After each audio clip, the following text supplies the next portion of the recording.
Hello there, Callahan Ridgeborn, almost a Battlemaster, always a wizard, and tonight I am joined by Sir Jameson O'Malley. Welcome to the show. I'm so excited to bring you in tonight. Hey, how's it going, man? Thank you for having me. This is kind of cool being on a show. It's kind of like being on an interview for Amtgard, and it's awesome. I'm so excited that you're here tonight.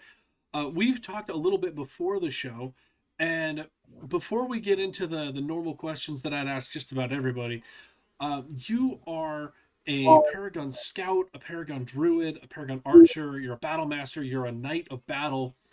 And when we were talking, you kind of let it slip that you're not quite a standard battle knight or a standard battle master. What makes your battle knighthood unique? So the thing that makes it, I feel, for me personally, that makes it unique is I focused my Amtgard battle knight career, I guess you would say, focused on using a bow.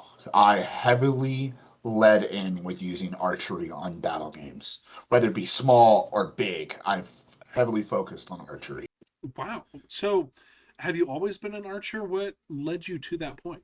Well, I've always been doing, I've actually did competition archery since I was a little kid. So when I first started when I was 6 or 7 years old, I grew up in Las Vegas, Nevada, and I started in the local community there of doing basically archery out in the mountains with my parents. And so I competed all the way up until high school. I continuously competed in archery. Hmm. I've done a lot of hunting in archery. I prefer hunting with a bow rather than actual shooting with a rifle. And then it led to me learning how to do not only just a compound bow, I went into using more traditional styles of bows and using more recurves and then true traditional longbows or true traditional modified horse bows or whatnot. So I went not just one direction, I just went into the entire realm of archery. Even to the point as my biggest hero that a lot of people would know about me is Robin Hood's like one of my biggest heroes of all time. That's super cool. So you've been doing archery for several decades at this point, and like that's a lot of experience.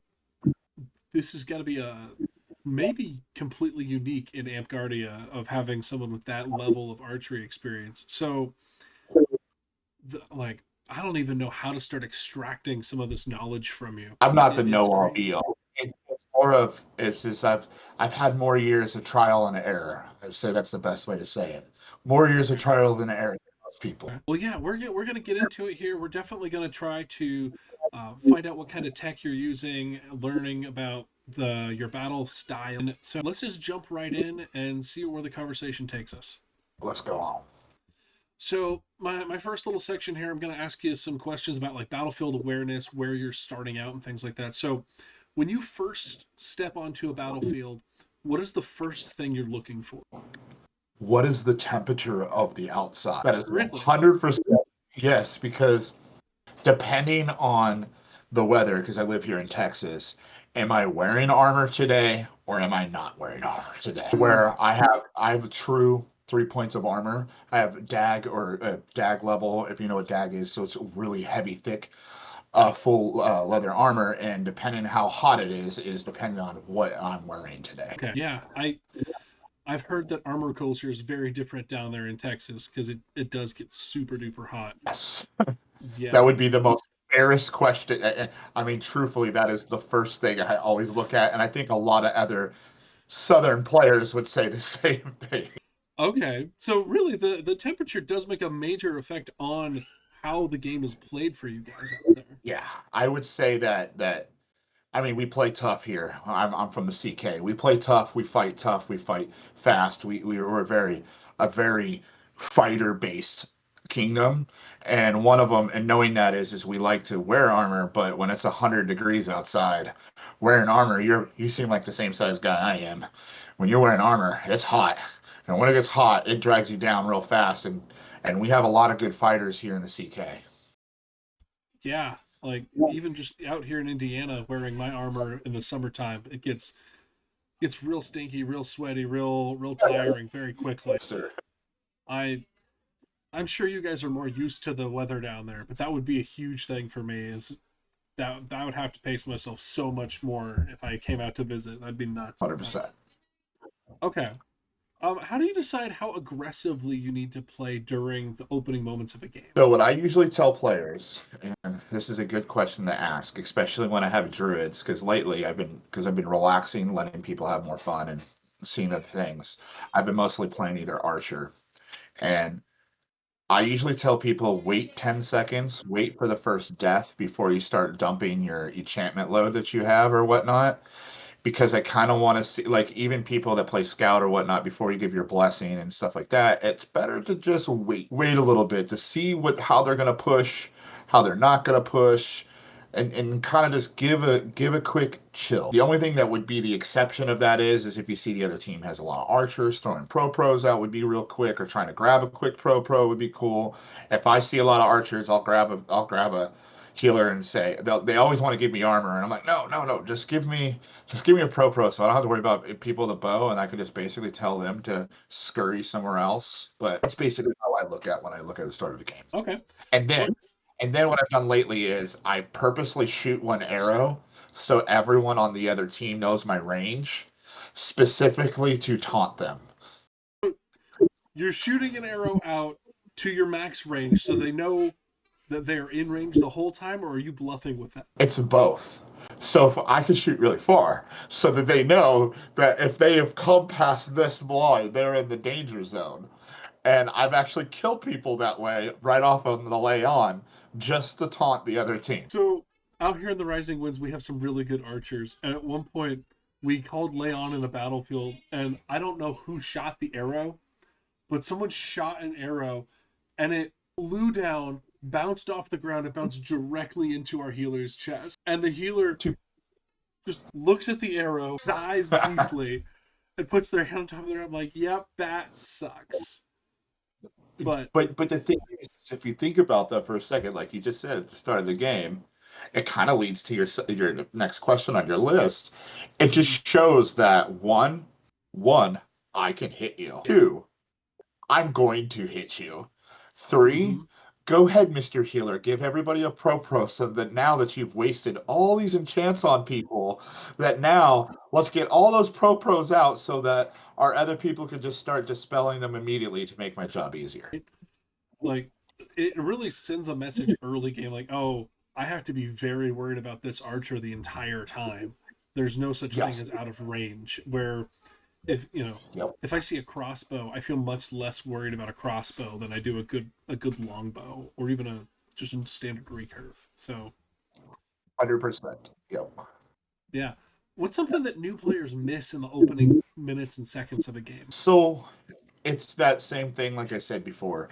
New players, it doesn't matter what class they are, instead of taking a second to kind of scan the battlefield in essence and seeing you can tell who's the people trying to be the up and comers. They don't know what a paragon is. They don't know what a battle knight is. So they just see guys in cool armor or guys in cool garb with fancy weapons and all that, and people shouting out a whole bunch of things. What I would tell a new player is, before running to the front of the line, even though how cool it is to, zug all the way up, it's better to wait a second, take a breath, and see where people are going to position themselves, and then that's what I would do. I always tell new players that too. Wait, give it about 20 seconds. Yeah, you don't need to be in that front wave with all the marshals and letting them smash into each other. Yeah, that's exactly what I tell them to do. Okay. I want to get a good idea of what your loadout looks like. So, we decided for this interview we weren't going to look at a specific class, but we were going to kind of look Right. at your more broad spectrum. So, what does your loadout look like, and how does that shift between the different classes you play? So I'll give the best example. So we had a kingdom visit down to one of our new baronies down at our parks here in the CK. I showed up at first, we do the ditching, of course, CK, we're going to ditch. We have that, we get over that, then we get into the battle games. So I look at the skill level of people, how they're playing. I kind of take a second and see what the skill level is, and see, is there somebody that I have to try hard with, or is there somebody I'm not going to try hard with? Yeah, if that makes sense, because I think that the role of a battle knight is try to make the games as most challenging for somebody, but not beat them into submission. You know what I mean? No, Except when it 100%. I, matters. I get you. Because, like, you roll up to your normal park day as a Paragon wizard. I could make normal park day miserable for most people that are playing. I'm just not going to do that. Yeah. So generally what I do is I first off I usually lately has been playing nothing but Archer because I've been lazy and it takes least amount of thought process for me. Sure. And when especially being in leadership right now, I just go up there, I show up with my list, and I can tell you if you want to know my list as my Archer build. I show up and we always here in the CK generally get people look the part if they're looking like in garb and their actual garb and they're wearing and all that. We give everybody look the part here in Texas. So I usually show up with, 1, 2, 3 poison arrows. I show up with 2 pinning arrows and 1 destruction, my phase and my suppression arrow, and then 5 extra arrows. So I roughly around 12 arrows. It's all I can. As an archer, that doesn't seem like that lot. That doesn't Most seem like archers very carry like many. I'm looking more at this list. I never carry more than 13 or 14 arrows ever, ever. Okay. That, And it's not yeah. needed. So You I don't play need a them. skirmisher of Archer or or whatnot. I use my reload as a way to get in and out. I use my reload, cast my reload real fast, go get my arrows, come while everybody's gone, wait for a minute, come back, take a breath, get my arrows back in, shoot them some more. Or generally, people know in my kingdom just keep throwing in my own arrows. Mm-hmm. Or I'll just pick up my sword and beat people with a sword. Okay. Because you gotta remember when you play Archer, if you wear armor, remember that heat thing, you can mend your own armor. So realistically, it's Mm. one of the best flow classes in the game because you can, until what they just recently did with Monk, you can go there with 2 swords, fight, never use a bow, and mend your own self continuously. Yeah, because the Archerman is what, 3 or 1 per life charge times 3, right? I don't have Yes, let Archer me double pulled check. up at the moment.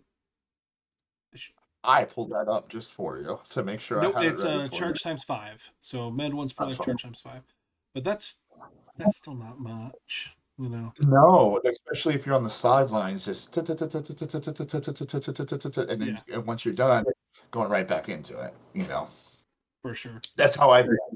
That's literally how I play. I haven't played Scout in a while because I think that's my humble rant. Is I think Scout is the most needed to be fixed class in the game more than anything Mm-hmm. else.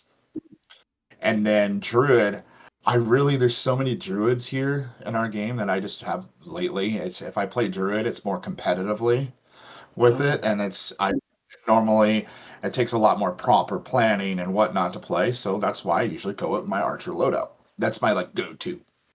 Okay. So if you are playing Scout or Druid, there's still 12, 13 arrows in there. So I'm looking at this at when I play Scout, I carry a pinning arrow and 10 arrows. Okay. No archetype. I don't ever use the archetype. And then if I play Druid, I play only 10 arrows. Okay.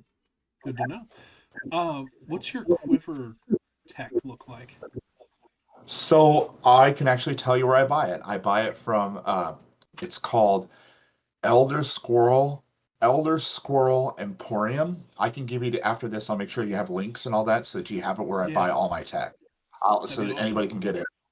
One of the things that I found out is a lot of people want to do the whole what they see on TV with the Robin Hood approach coming through the back kind of a thing. It Hmm. doesn't work. You bend over, you get out. What happens? Your arrows come by. And Yeah. if you actually go look at old medieval pictures, archers tend to have an actual quiver on their side or the back. Yeah. So I usually just have 1 quiver, and it sits here. It comes on my side, and they all hold them inside at that time.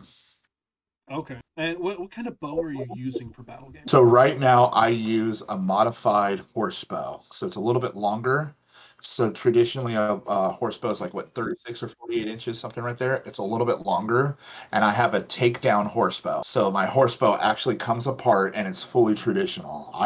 I'm a purist that I don't think we should be using like these ones that have the little rest. I actually use my hand as a rest, like playing a LARP. We're supposed to be in the medieval times, and I don't use a rest at all.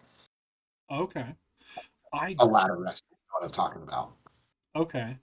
I will admit I am not nearly as knowledgeable about all the different archery terms. I'm sorry, but I have a bow. I have all the arrows. I've played Archer. I'm a filthy casual. I've got a fiberglass handle with the branch limbs that come off, and you know, It's a good um, starting point. and that's the kit right now because I can play any class to a moderate level of success. But That's maybe good. you can give me some tips on how to get better at this archery thing. So the step one, I Mhm. will. I think this would be a good point as my tag. Let me start with step one. Okay, Okay.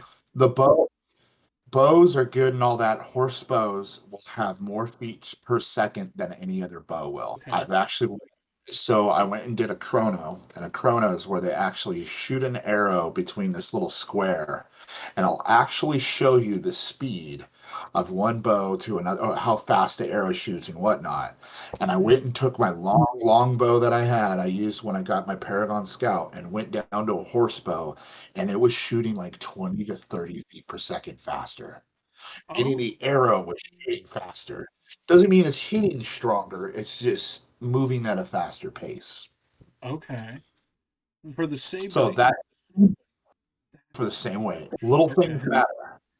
The other things that matter is one of the things like when we had our, I want to say it was last year, so don't quote me on it. I went out of my way with safety for me is a huge thing. Mhm. I went out of my way personally to go to other kingdoms when they're asking the rules web that now we have to have a full out draw stop at 28 inches because I wanted to make sure that no matter what, they all stop at 28 inches. I was following the other game's approach on it because the other trick is I don't use Amtgard style arrows Okay. What's your at all. arrow tech then? So I have got my buddy who owns Never Surrender Fantasy Workshop. I will give you the link. He Okay. makes cross beaming arrowheads.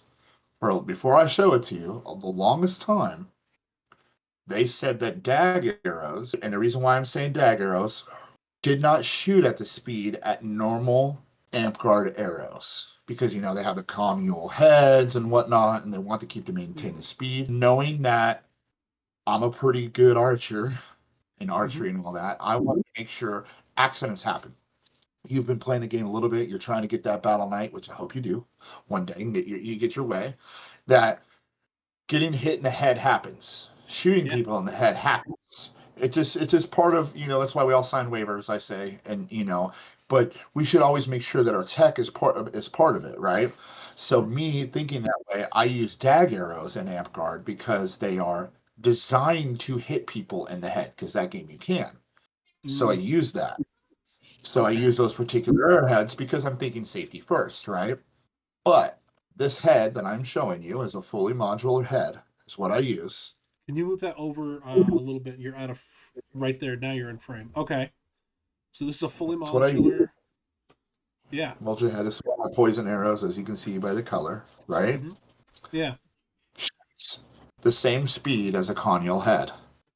The difference is those conial heads that are used with the half balls are they're not designed to hit in the head where these are. So keeping safety to it. That's exactly why I use these heads. Never Safe Fantasy Workshop is the guy's name. His name is Chris, who's the owner of the company, makes these. He's like some type of specialty engineer. He's crazy. He's awesome. Okay. That I didn't, when I met him at an event, I was like, I didn't believe him. If that makes sense. And then I shot him and I'm like, oh my God. Right. Right. Then Then what I did is how do I take this for I go to the local archery range all the time. I'm friends with the guys down there, so they let me use their machines. And I was like, how can I make this be competitive at a higher level? Was adding this to these particular shafts right here. Okay. This is this is fully carbon fiber. It doesn't look like it, and these are trad arrows. And these are gold tips. That's what the brand is. I will make sure that you have a link into it. Okay. Yeah. And I found with the Flex, other than the Amazon arrow, these one last longer than Amazon arrows. I have the arrow shafts that I've used for 7 years without breaking. Oh wow. And I'm a Okay. every weekend going kind of a guy, sometimes 2 times a weekend because we have Saturday and Sunday parks and I'm shooting. Okay. And these, because of the way that the flex on these are, because I use a 500 weight normally on these, right? Mm-hmm. 500, 400, depending, but I usually use 500, that these will actually shoot straight. So Okay. instead of the whole wobble, you get with a lot of the Amtgard arrows of the LARP, these actually shoot very, very, very, very straight. By Okay. getting them set up with the right flex and going into there, most people want a little bit more flexness or a lot more stiffer. They usually go one way or the other. I went with that route because what it did was is it made it so they shoot longer, maintain the velocity longer, and then I noticed out of random stepping on them, they don't break that often. And I've had some chonker type of size men step on these. You know, you cross game and they've lasted, but that's what those heads and those arrows. I mean, I'll literally outshoot somebody. I'll hand somebody like my wife. The good blessing thing is she goes her last name in the game is O'Malley, so we write O'Malley on all of our arrows.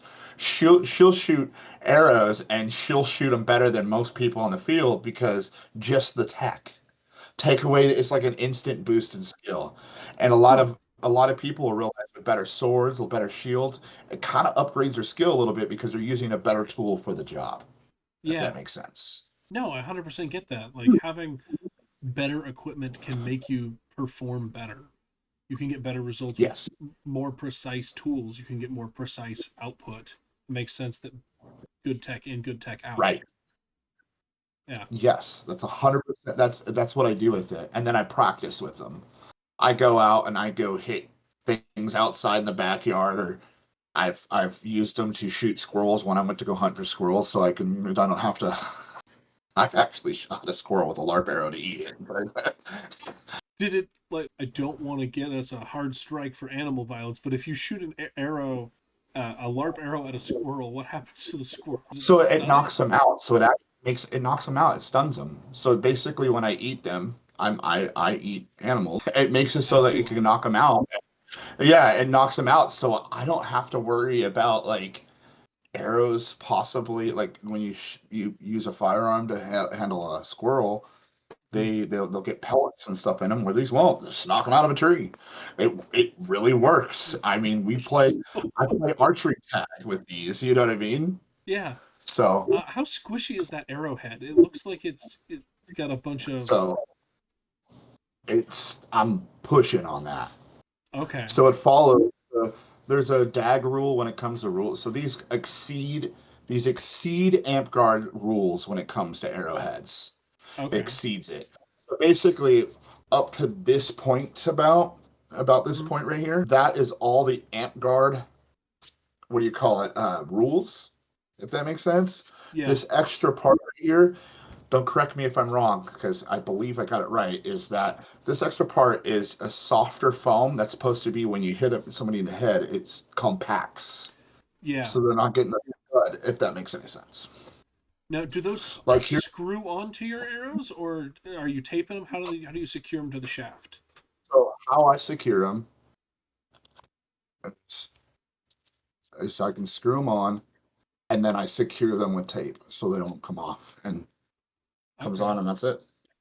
Okay. And what I do is from right here, this is another trick I do, is from here where my finger is Hmm. to the end of the knock right here is exactly 28 inches. So Oh. basically so I haven't added any weight. So when a lot of people add these draw stops, they think, oh cool, I got this extra length and all that. You literally just added weight. So now the head of that whatever arrow you use, you go down. The best number one instant coolness you can do to every single archer in Amtgard, I don't care what tech it is, take your arrows, however you put them on, figure out the distance you need to cut off to make them exactly 28 inches. They'll immediately fly better, no matter what they Hmm. are. If you put Okay. a drop stop, it's physics. You add more weight, it takes more force to push it a certain distance, and Yeah. that will literally take the energy that you transverse. Okay. All right. If I that see makes any now. sense. I hope I'm not boring you with No, the no. ultra technical. No, dude, I'm a nerd. I'm I'm over here thinking like I need to get some of these arrows. I need to figure out this arrow tech. Talk to your buddy. Maybe he wants to sponsor an archery themed tech episode. We can steal some of these things Bro, and put them out I there. will message you on it. Like he set me up. Like I've bought in so much. Like on his website, it'll show my heads that I bought from. I've bought a lot of heads from this guy, and I swear by them. Honestly, if you really want to get my honest, this should be the standard, 100%. We should be 100% standardizing all of our tech to be double sure no one gets hurt. Period. If we could do that, that would be that's my opinion. But that's that high, what do you call it, the sitting on the crate, what is it, is it the crate or what, soapbox, sitting on my soapbox Oh, about okay. air. Now I know what you're talking about. But the quick other things, if I play scout, I always add a module. If I always put a module with me. If I play druid, I have a sword and a module. I never use I never use, I'm looking at my list, I never really use the archetypes ever. I Okay. play the old school. Hey, it's what I do. So it's either I wear my leather armor and I go out there with my bow and a sword and a module if I'm playing these classes. Except for Okay. archer, I'll take. Yeah. Now, do you have any secret short sword tech that's going on out there in Texas, or is it Oh, standard equipment? oh yeah. Okay, look. There's a triad. I don't know that his name is Darko. I think it is Donnie or Darko, whatnot. We got Warlord Sir. Not he's not a Sir yet. I wish he was. Warlord Ender has got his company that he sells these Warlord the Darko tech from the triads. You guys are from the Rising Winds. You know who I'm talking about. He's I've got heard these of the tribe. swords. Oh man, uh, I will figure out a way to link it to you. That guy makes swords that are amazing. I love them. Okay. They last a long time. I've only had one. I've only seen me blow out one, Oh wow. and it's crazy. So they're really good in my opinion. Okay. But I'm not a warlock, so I'm not the end all get all. But I usually carry one of his swords. Okay. All right. Well, let's go ahead and jump into the class tactics then. So, with your coming out onto the field as an archer, am I correct in assuming that you're looking to kill players, not incapacitate or inconvenience them? Yes. Okay. Yeah. All right. What? Sorry. I mean that's all there is to it right there. I mean it's a short answer. Yeah. I don't look into let's limb people. I don't look. I I have a target acquisition that I go through. That's probably part of your tactics list right here. Well, let's jump to Is it. Let's talk it through. so first thing I look at when I'm going out there, I'm going in the line. We've already passed the 30 seconds. We're going out. So the first thing I'm looking at is what type of game it is. If it's a shatter game, I'm going after your healer. I'm Mm-hmm. going to kill your healer. I'm going to make them literally have to respawn. And then what I do is I punish the healer every time. I wait for them to respawn and then I kill them again and kill them again until that person shatters. If that's not the role, I usually look for pole arms or I look for people that like a lot of them use pro. So I've actually I'll tell you one at the end of this. I'll tell you a funny story how I actually got my battle knight, how I started Okay. getting record in it, and it's kind of funny, but. I'll use my phase arrow to take out people with pro. If not, then I'll wait or try to pull people to start dispelling people so I can just start shooting them down. Okay. Pole arms are probably my number one. I really don't try to wait for people with shields and all that. I let pole arms, our pole arms or whatnot, destroy those. I could take a destruction arrow, but usually people have like imbue shield or stuff like that. So I feel like it's a waste. It's a truly, truly a waste. Um, if I see monks, I'll actually shoot their foot with suppression arrow. So it's not about the. So it's kind of like, how do I get them when not? I will literally straight out shoot people's clothes and whatnot with engulfing abilities. So Mm-hmm. it's like, technically, I didn't get you a point somewhere, but the ability still works. So it's kind of Yeah. like, how do I mimic the abilities of that? That's how I kind of look at that of how I delay the game in essence. Mm-hmm. Otherwise, I'll shoot through people. Like Okay. an example, like this Kingdom Visit. Remember, I said that I just had. I Mm-hmm. started the game trying to chill out and relax and try to have fun. At the end of it, like currently in our game right now, and in our kingdom, especially as I'm king right now, we have a lot of people trying to get their Battlemaster. A lot. And everybody wants that. You're one I of them. can't You say I'm want that. It's like the huge prize. So what I did at this event is I took all the Paragons, all the Battle Masters, and actually it was 3 Battle Knights, and I was one of them. We put all of us on the same team to make the game a little unfair. And Oh I put all the people that no. are trying to listen. The player, I won't name his name, he was leading the team, and that guy put work.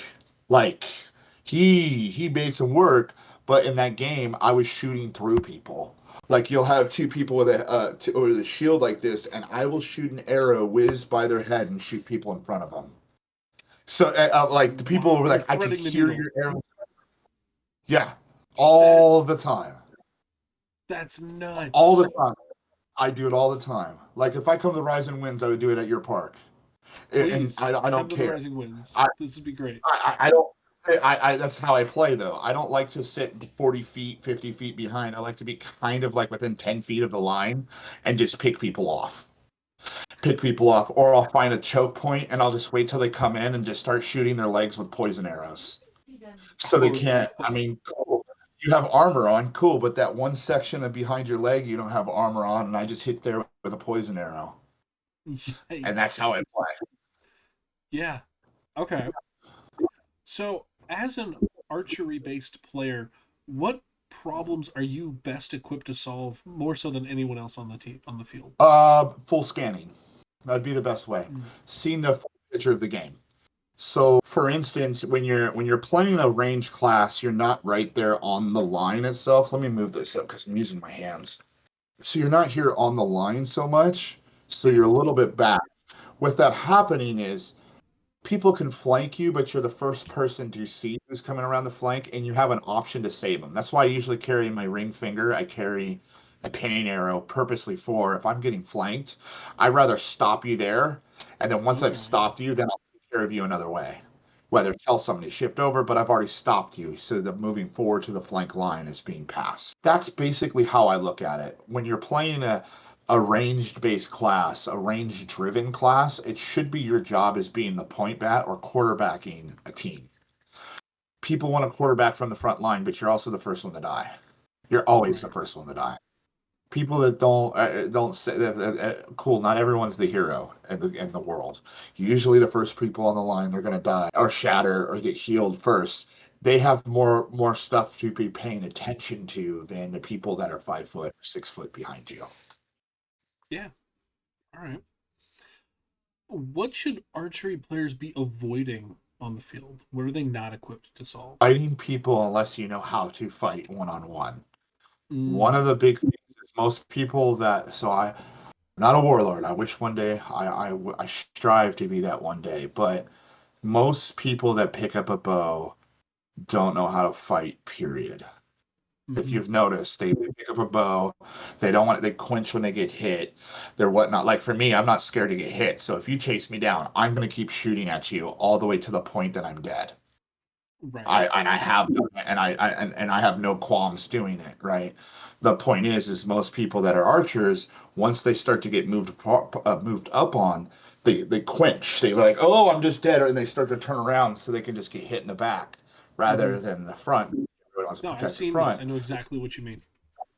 So what ends up happening is it's really easy. Like you don't even have to be that good of a fighter, and all you have to do is just approach an archer and then immediately take the death. So Hmm. realistically you have to look at your lateral lines on your parallel to see who's coming to you and how you're going to address it. Are you going to see somebody coming and they're past 10 feet and you're going to hurry up and reload so you're out? Shadow Mm. step if you're playing scout, or stone form immediately while someone's right there to immediately disappear, and in essence poof you're gone, or blink or whatnot if you're playing assassin. What do you do in that aspect rather than just try to head them head on? You can't Hmm. do that. And the other part of it too, the other flip side is don't be so dang far away. Like I tell new people right now, 2 things you can tell if you've done a bad job. If you've done your job terrible as an archer, doing archery. Let me make sure I Hmm. clarify that. 2 things. If you die and you have a full quiver, Hmm. Did you do your job? If you die, I You're mean, you're just sitting there playing, you die, and you've only shot two of your whole quiver. Did you do your job? You didn't put any yeah, arrows down range. It's like if you play a wizard, you have a bunch of fireballs and phase balls and all these other balls, right? And you have them all on you, and you haven't thrown anyone. Have you done your job, or did yeah, you just straight out sit there and do it? So keeping things going down range is number one, and then two would be don't be so far away from people that you're literally only shooting people that's across the line, not where's the objective, taking the objective control. You should be part of that group to take the objective control or holding the objective. yeah. I mean, I've had one of my company mates at a game. Me and my company mates have literally held a whole side of like a 40 on 40 people, held an entire side in an objective game with him just being up front and me literally controlling the downrange Hmm.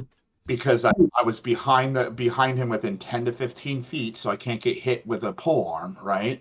Right. And then just continuously it took in and pinpointed what's going on and just took them off of every approach. We literally when I cross game, and this is what's important is even when I cross game, that I have the guy that I cross game with, he will literally go and he can hold the line by himself, right? He will hold the line while I'm just picking people off, and Yeah. it's as he's killing people on the line, I'm pick everybody that's trying to get ready to come with a pole arm. That's why I focus on pole arms first. I just pin poking them and poking them and poking them and poking them because I keep letting lead go down range. Keep letting a lot of these arrows go down range. Because if I die, or who I'm supposed to help fight with dies, and I have a full quiver, what did I do then? Right. If I have a full quiver, what have I done? I've done nothing. So between the two of you, him on the melee and you supporting him as the power archer, you're preventing the enemy from being able to swarm him. Yeah, yeah, pretty Okay. much. I like that. All right. Um, what does your kill to death ratio look like? So the last game I played, Mm-hmm. I died twice and I probably killed 40 people. Nice. The last I game feel I like played. I have a pretty high KDA. yeah. I mean, I feel now like if go they ahead. come to rush me, I could be 2 to 1 minimally, but usually I have a pretty high KDA. It's pretty good Just with a the bow. fact that you can draw the sword and not scrunch up and look afraid when they come at you gives you a Yeah. lot of durability, I think. Yeah. I have been known to even take the sword out of people's back of their back and kill somebody that's behind me, getting ready to come to me. I'll just grab their sword from them, kill them, and then give them back their sword and keep moving because I can't unquiver my sword, unsheath my sword fast enough. I'm allowed to use any weapon. If somebody Yeah. hands me a short weapon, short sword, I'm going to use it. Hands me a short sword, cool. I take their sword, and then I'll just kill like two people. They're like, but you're an archer. Yeah. Doesn't mean I can't fight with a sword. Yeah. Well, Robin Hood knew and how to fight with a swordsman and a bowman at the same yeah. time. And depending on his iteration, he also had staves. So there's all, he's got All everything. right, so this is my heroes. You know what I mean? Yeah, okay. Now, as an archer, on the rare occasion that you do die, what's your math on respawn versus resurrection? So, are we on the retreat or not? That's a tough question. Let's say we're in a good field position. Your quiver's mostly empty, and that there's not a massive urgency. If there's not an emergency, I'll usually wait. Okay. I got nothing to prove at this point now. You know what I mean? So now it's kind of me. Now, if it's a kingdom level event, the game matters. Oh no, no, no, no! I'm moving, going to get my gear, hurry up and respawning, and I'll take the death just so that I can hurry up and start shooting. That's where it's kind of like, where is the stakeholders in this? Is this a kingdom Mm, level event or a park day? If it's a park day, I'll let somebody else be the hero. If it's a kingdom level event, everybody wants my belt now. You know what I mean? yeah. Raise the bar or beat them with it. It's kind of how I look at it here. No, that's good. Yeah, that makes a lot of sense to me. What do people misunderstand about the role of archery in Amtgard? They think it's a beginner class. They look at Really? it. I think people, I really, so I see it all the time, man. You'll get these people that don't want to learn how to defend themselves with a sword. Mm, And what they do is instead of, and they're afraid to get hit, so immediately They go and try to pick up a bow. Oh, Mm-hmm. cool! I can hit people from way over there and never get hit. Mm-hmm. So that's why I want to play archer. And what ends up happening is, or archery, a scout or druid or whatnot, anything with a bow. Mostly it's assassins. Mostly they pick up assassin, and Yes. they'll pick up with a bow so they can disappear. And they never take the time to practice. I've made the joke sometimes. I see only one person with a bow. Why are we all wrestling? But there's three guys with that are shooting a bow. No, they just own a bow and they're never going to use it right.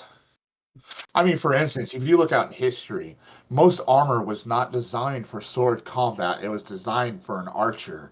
They were literally designing in medieval times, they designed their armor because they were more afraid of a man with a bow than they were with a sword. Yeah. You go look at the diagonals of a helmet the way it is. It's supposed to take the glances of arrows so it shoots away from. Chainmail and was made for slashes, and underneath it was made for to catch arrows. Yeah. And in our game, it's been known as the default newbie.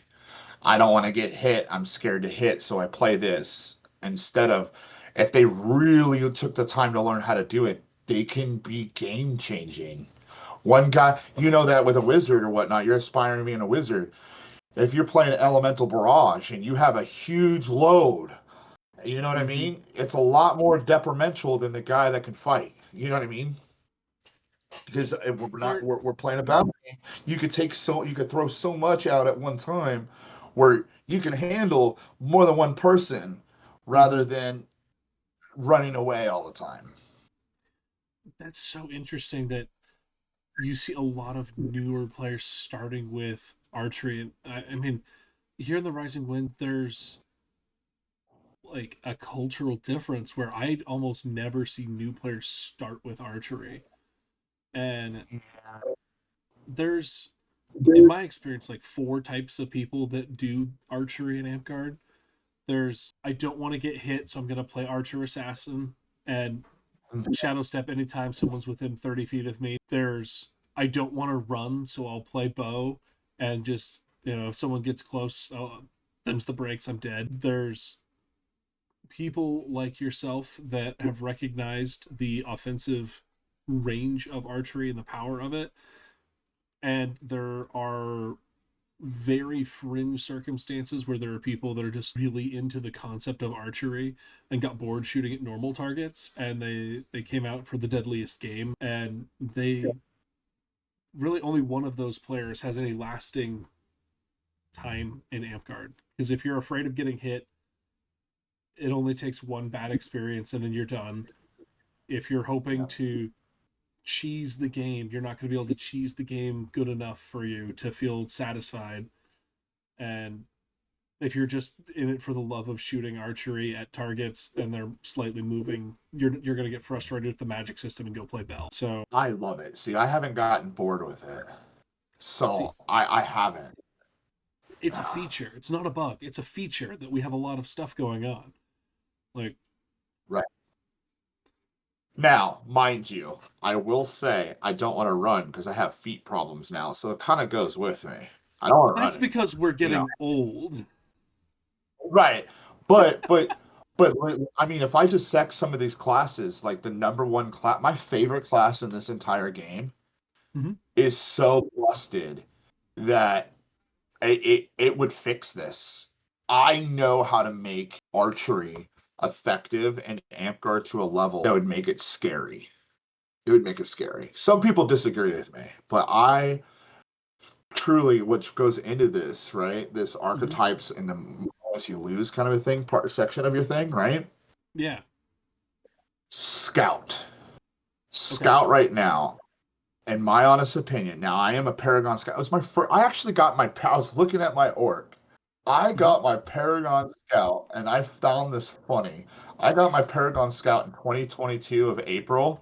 I got my first order of battle in May of 2022. So that's how it's kind of hilarious, right? So, Okay.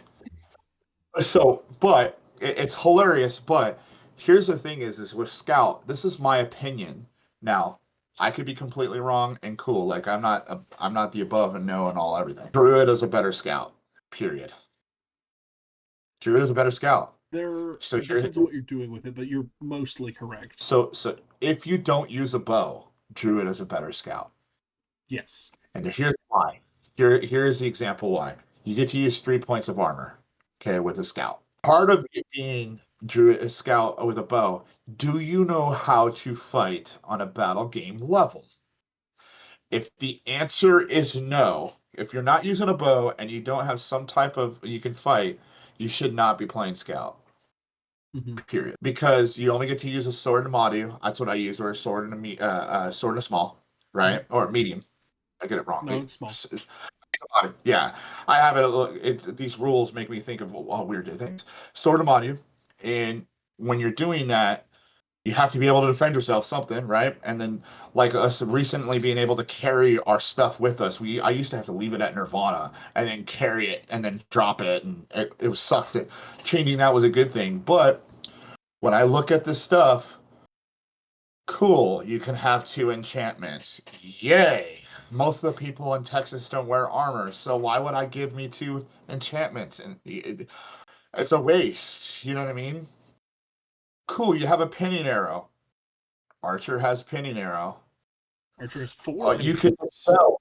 You could dispel. You could dispel in 20 feet. If you don't know how to fight, you're never going to get closer than 20 feet from somebody. Mm-hmm.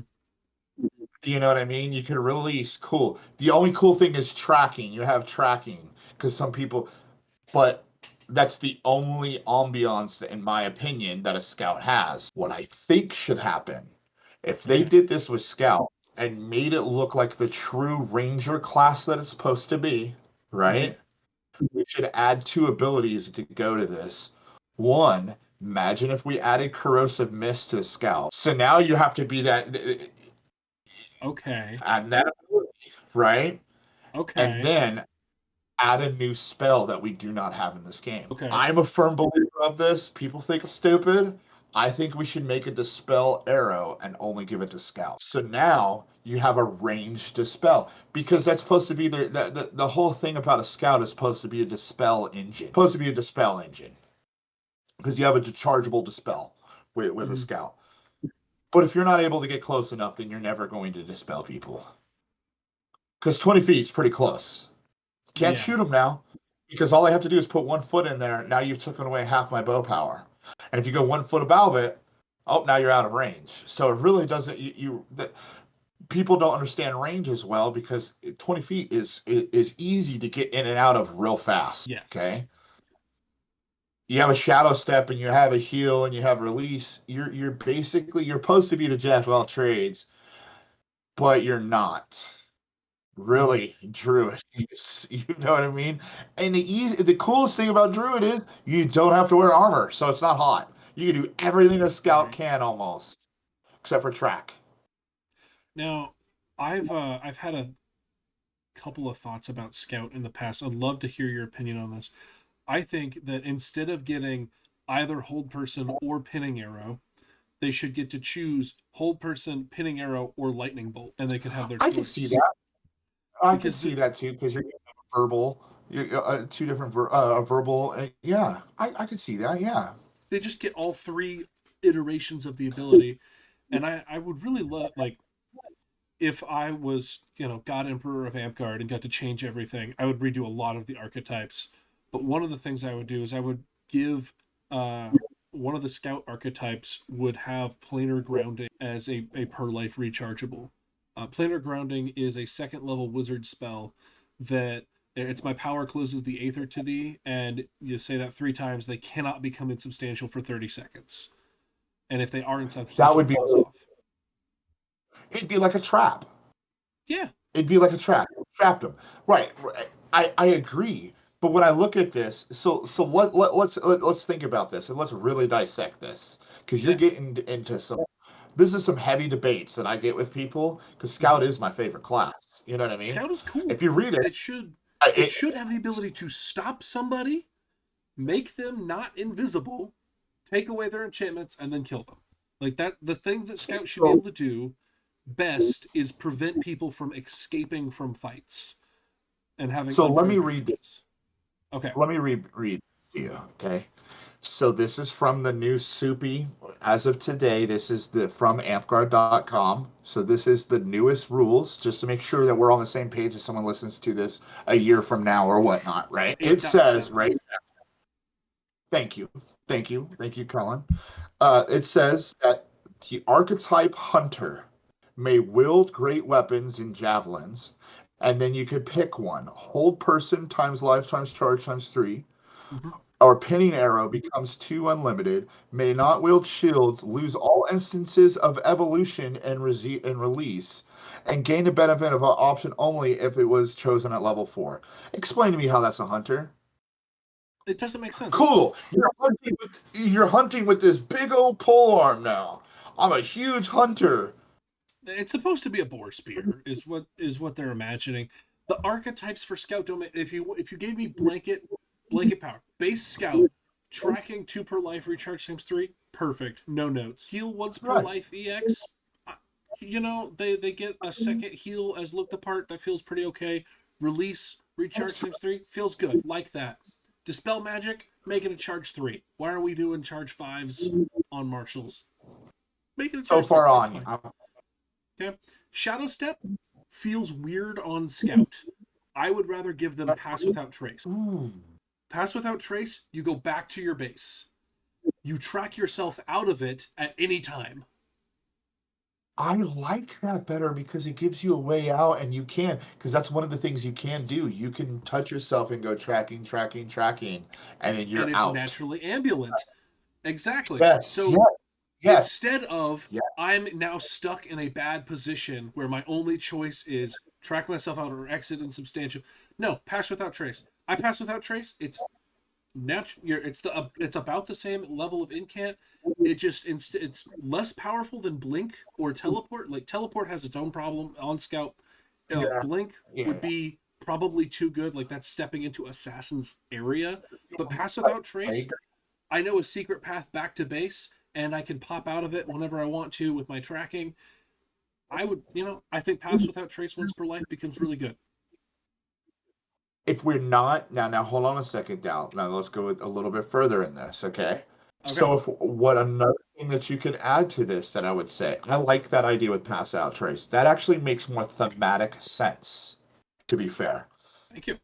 Another thing that should be added to this is, why does it not have a phase arrow? The the phase arrow problem. So the specialty arrow problem boils down to Archer has to have a unique identity, and we've collectively given other classes parts of its identity, which is in and of itself a different problem. If we could come up with more arrows for Archer to have and get some of those choice, like Archer's an entirely different argument. And I do kind of want to finish out Oh, my I scout thing, but I think that Archer should get 2 arrows per level, and they should just have all of the choices. You should be able to walk out with 12 phase arrows if that's all the arrows you took. I 100%. It I agree. I 100% on that. I I I so agree with that on a fundamental level, that our rules reps should be like listening to this video, because that is 100% I'm telling you, accurate. Because it the makes fact is, sense. sniper is so bad.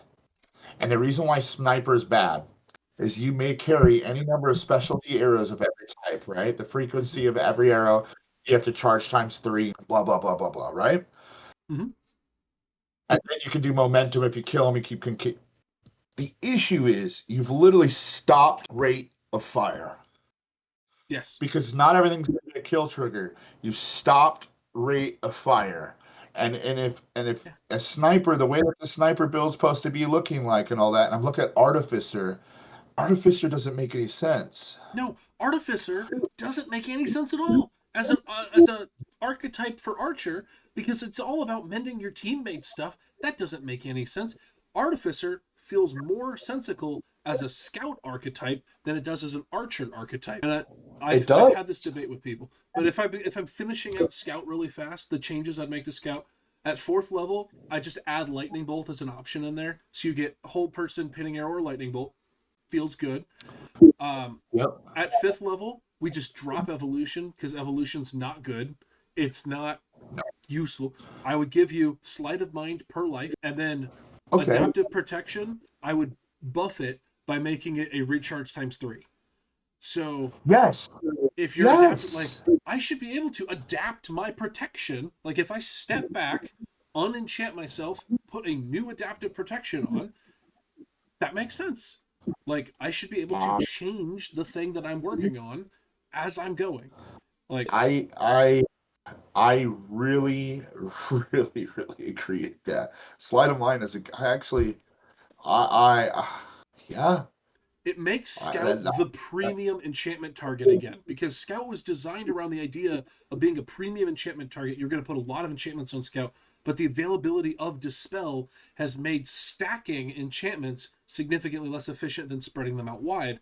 And so if you're going to have someone, because Bard is currently the only person that has access to Sleight of Mind except for Apex, which we'll talk about in a second. And so, like, if you gave Scout Sleight of Mind naturally, now they're going to have druids lining up to give them Golem and any other abilities that they might want. And then the adaptive protection, you add that on top of it, and now you've got like a little stack that's self-contained. It feels good again. It takes 2 dispels to get rid of you. And Scout v Scout fighting, because they're going to stop each other to try to dispel each other with, because you have to dispel twice. And if Dispel Magic is a recharge times 3 instead of a recharge times 5, it becomes significantly more approachable for a Scout v Scout Dispel match off, because then what you have with the 30-second stop from either hold person or pinning arrow, you're in that position now where within 30 seconds, I pin you, I dispel you, I recharge, I dispel you again, and it becomes an achievable thing for high skill players. And that becomes the big Scout flex, is to be able to well, yeah. disable another Scout. I'm wondering because we don't have it here. Don't you guys have Phoenix League up where you guys are at? I've heard of Phoenix League. I've never participated in it. It's not something that's in our area. Well, I would love to see. And you know what? Maybe I could circle back with this after Spring War with it because Spring War literally has.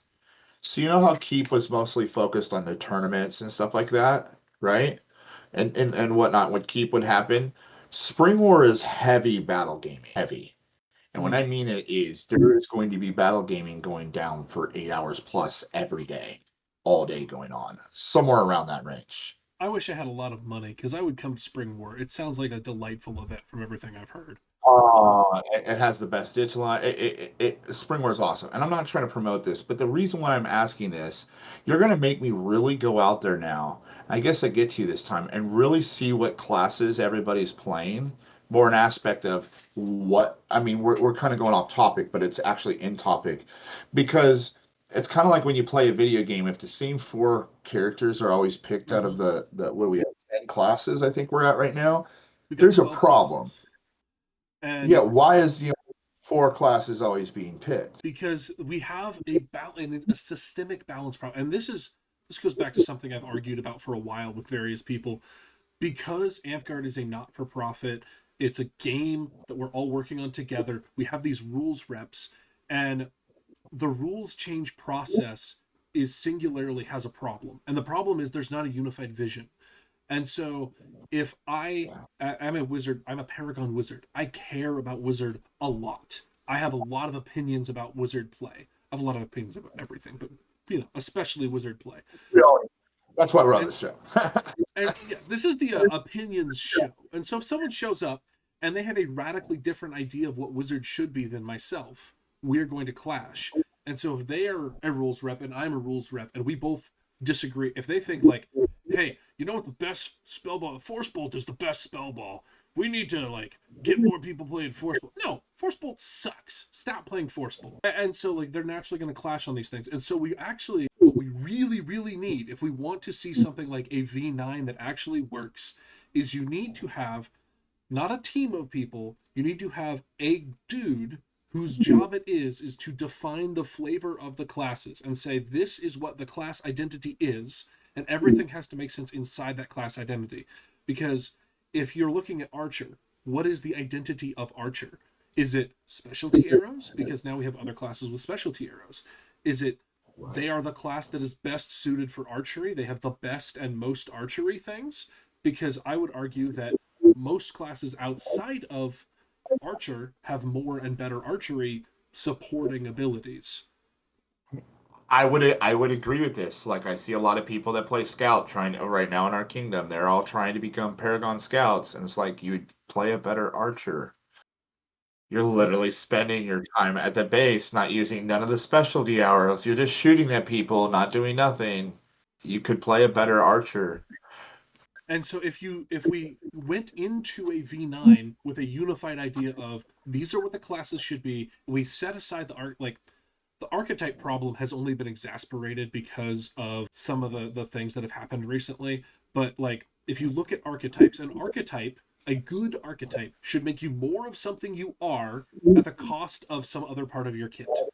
So if you're going to Yes. design a scout archetype, I would say, okay, we're going to have an archetype that leans into anti-insubstantial or anti-enchantment.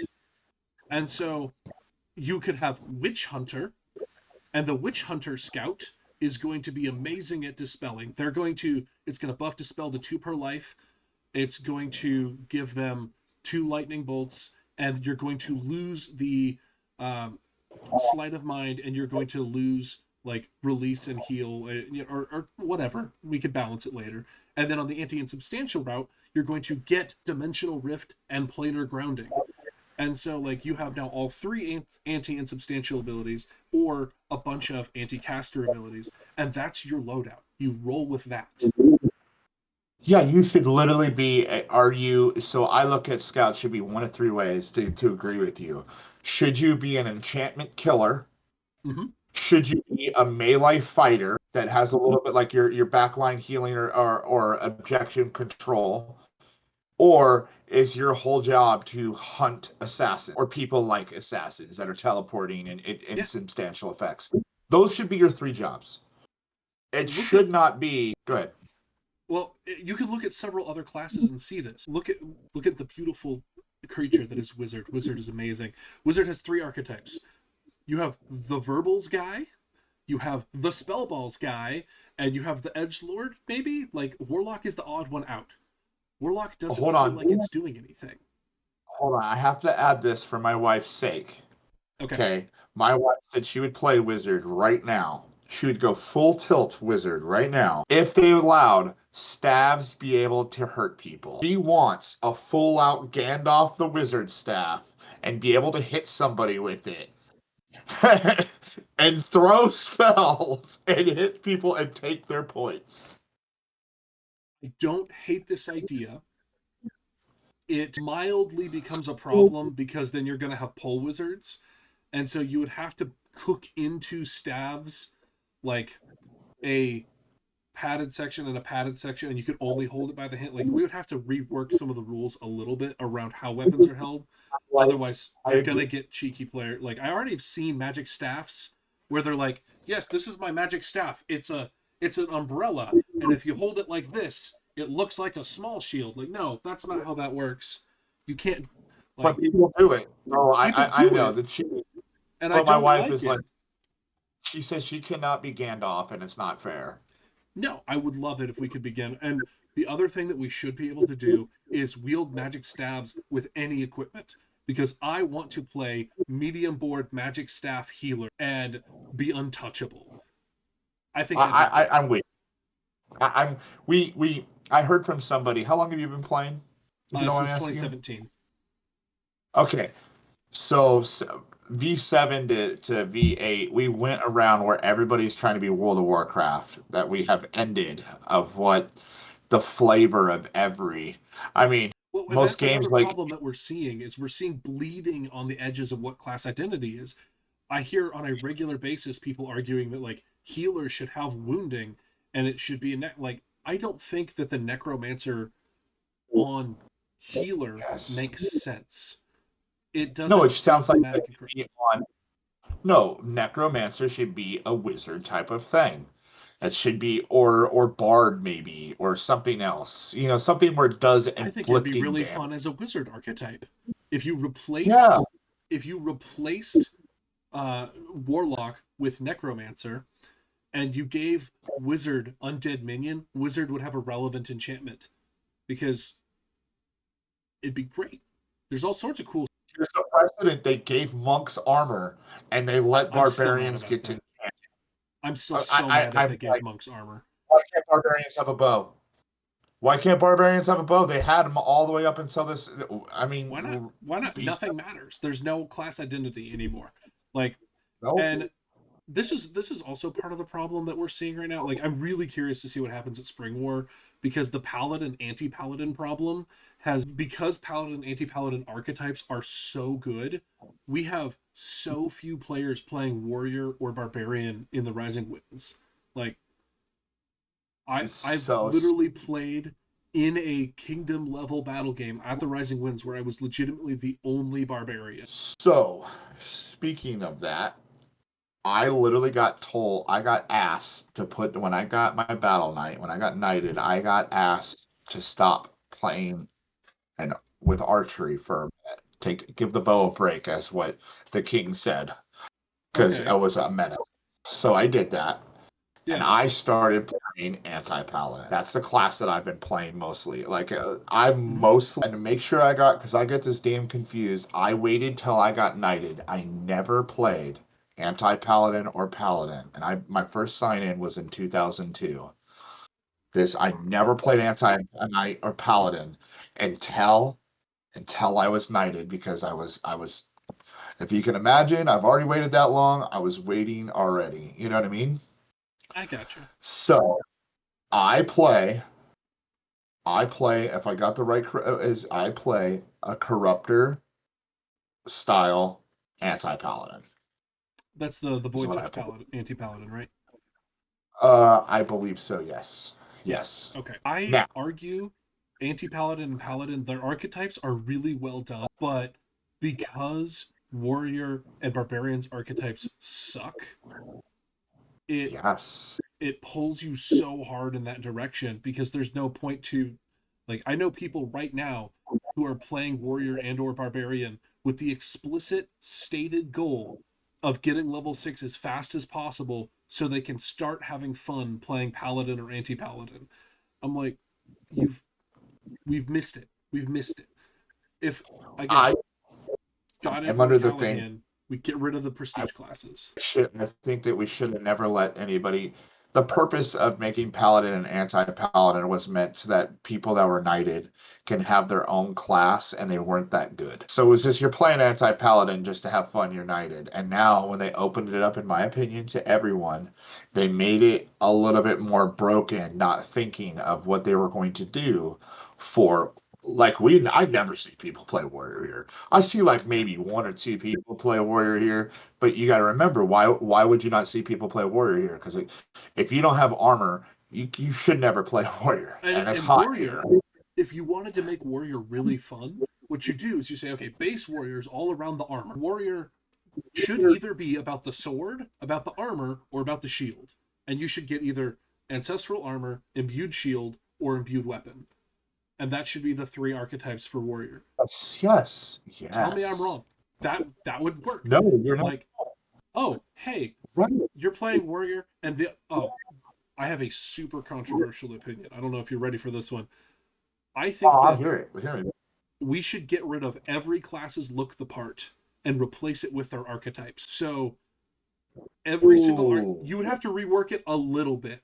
And the only person that it really screws over are druids, which I'm okay with.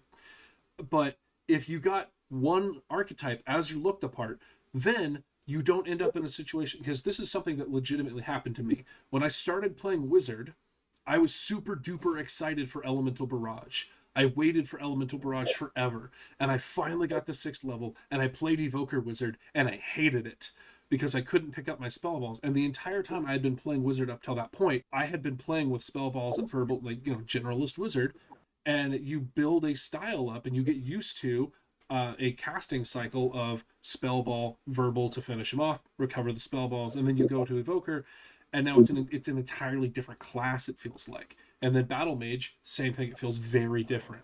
And so if you rework the archetypes as a look the part, you can say, okay, Elemental, so if you take the Evoker archetype, Elemental Barrage becomes once per life recharge times 3, and you just get that spell. And so it remains a per refresh spell at 6th level for Wizard, but by taking the archetype, you get 1 per life recharge times 3 in addition to that. And then you can play with Elemental Barrage from the beginning, which is what a lot of the people want to do anyway. And why are we... And then you say, okay, hey, you want to be the anti-insub scout. You still don't unlock these abilities until the point when you unlock them, but you can start by being the Witch Hunter scout. And so it will let people play with the archetypes significantly earlier, and by the time they hit 3rd level, they'll know if they like them or not. And then you can also bury some candy later into the... Because, like, if you've played D&D, you pick your archetype at, like, level 2, and then... I thought it was 3. It depends on what class you're playing. Level 2, level 3, somewhere in there. I know. And then you unlock more stuff as you go based on your archetype. And so if we cooked that in and we said, okay, yeah, hey, at Scout, at 3rd level, you get to pick between Hold Person, Pitting Arrow, Lightning Bolt, and you get your archetype bonus. And then each archetype had a level 1, 3, and 6 bonus that they got. And then, you could rerun that. And then it becomes significantly more fun for new players who are trying to level. The experienced players don't feel frustrated because and this is, I think, I can't prove it, but I've found in my experience that the time you lose players the most is when they finish leveling a class and then they start leveling their next class, and they'll usually get to level 2 in the 2nd class, and then they get discouraged and quit because it's going to take so long to unlock everything, and they just unlocked everything else. And we get that in our kingdom where people just level up a class and they'll never play 0 through 6. They'll just wait till it's level 6 and just play it. They'll just sign in their credits as X and level it all the way up and then go. So hold on a second, Callahan. Let me read something from the rule book. Like you said earlier, prefix of what rule book we're using, right? Look the part. Mm-hmm. Look the part is described from page 30. Let me make sure I get this right. 34. Okay. As look the part is an additional bonus granted to prior to the game for having made a visually significant effort to contribute to the swords and sorcery atmosphere of Amtgard. This can be in the form of accessories, visually impressive garb, or anything else that promotes a more immersive visual experience.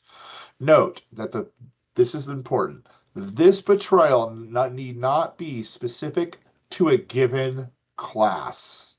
Correct. But instead specific to the character portrayed. Okay. I don't care about all the other skills and abilities. Here's the problem that I have with this. That specs, look the part. Mm-hmm. Now you're not saying look the class part, right? Now you're saying, do you look like you're in, like we give it to, if you're in garb, you get look the part.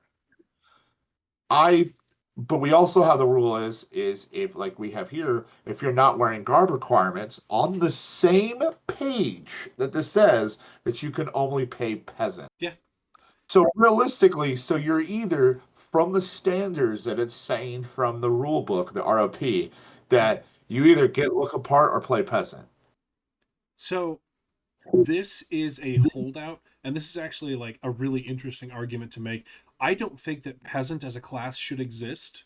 I don't think that we should be giving Paragon peasant to people, and that might be controversial, but I will never host a Paragon peasant on the Almost Battlemaster Callahan channel because peasant isn't a class. It is a punishment.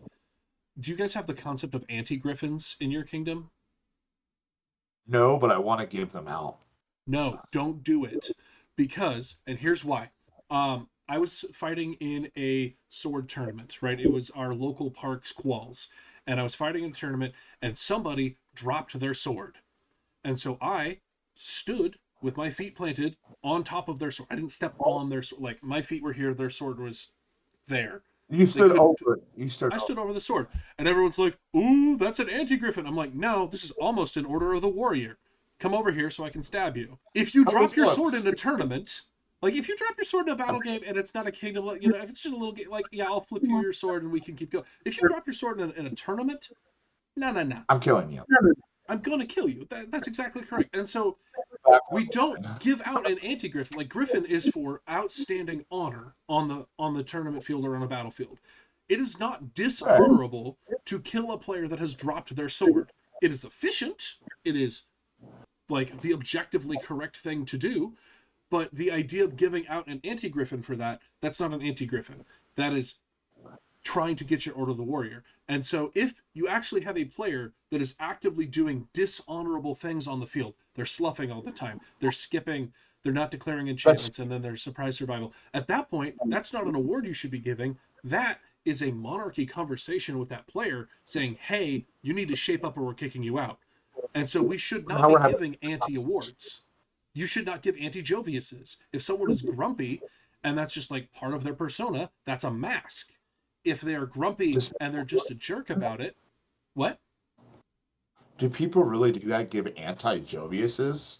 I've seen it once, and it made me really like, there's no such thing as an anti-Jovi. You shouldn't be giving anti-awards, because an anti-award is a monarchy conversation, and the correct place to address a bad attitude problem is not at court in front of everyone giving them a piece of paper saying, we noticed you're so grumpy, ha ha ha.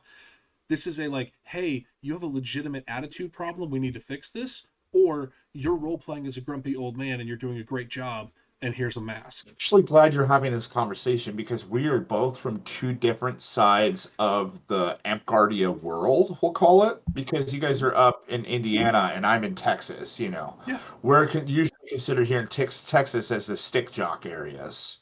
Mm-hmm. In Texas, you've been to everyone else. So let me ask you this, though. So I give you the look the part should change, because literally it contradicts itself in the ROP. It does, right? Because now pet blah blah. But they changed it. What do you think of? Now here's one. Mm-hmm. Paragon color. Paragon color. Okay, you're gonna get me in trouble here, but I have many times stated my opinion on Paragon color. As per rules of play, let me pull it up so I can read it exactly correct to you, because we've thoroughly gotten off the track from where we were talking about. Now we're talking about this, but let me find the rules of play real quick. Battle Knight stuff, because people look at Paragons and becoming a Battle Knight. So actually, Battle Knight specifically looks at the core classes plus monster. It does not look at Reeve. It does not look at color. It calls out specifically the 12 core classes plus monster for Battle Knight. So if someone gets their Paragon monster, they should also be getting their next order of battle. That is a non-argument. But if you look at Paragon specifically, I'm pulling it up. Here we go. I'm looking at page 3 of rule set 8.7. Paragon, sometimes referred to as class masterhood. This is an award given to players for consistently being an excellent example of their class in full class battle games. Right there, automatically protrudes Paragon color, because they are not a class in a full class battle game unless they are explicitly role-playing as an NPC in full class battle games as a non-combatant. That is the only thing, as per rules of play, that you can do to get a Paragon color. You can make all the arguments you want about like DEI inclusivity, if any of that's good or bad here or there, don't care. You can make all the arguments about fostering the arts and crafts community and all that. Don't care. Paragon is a combat award.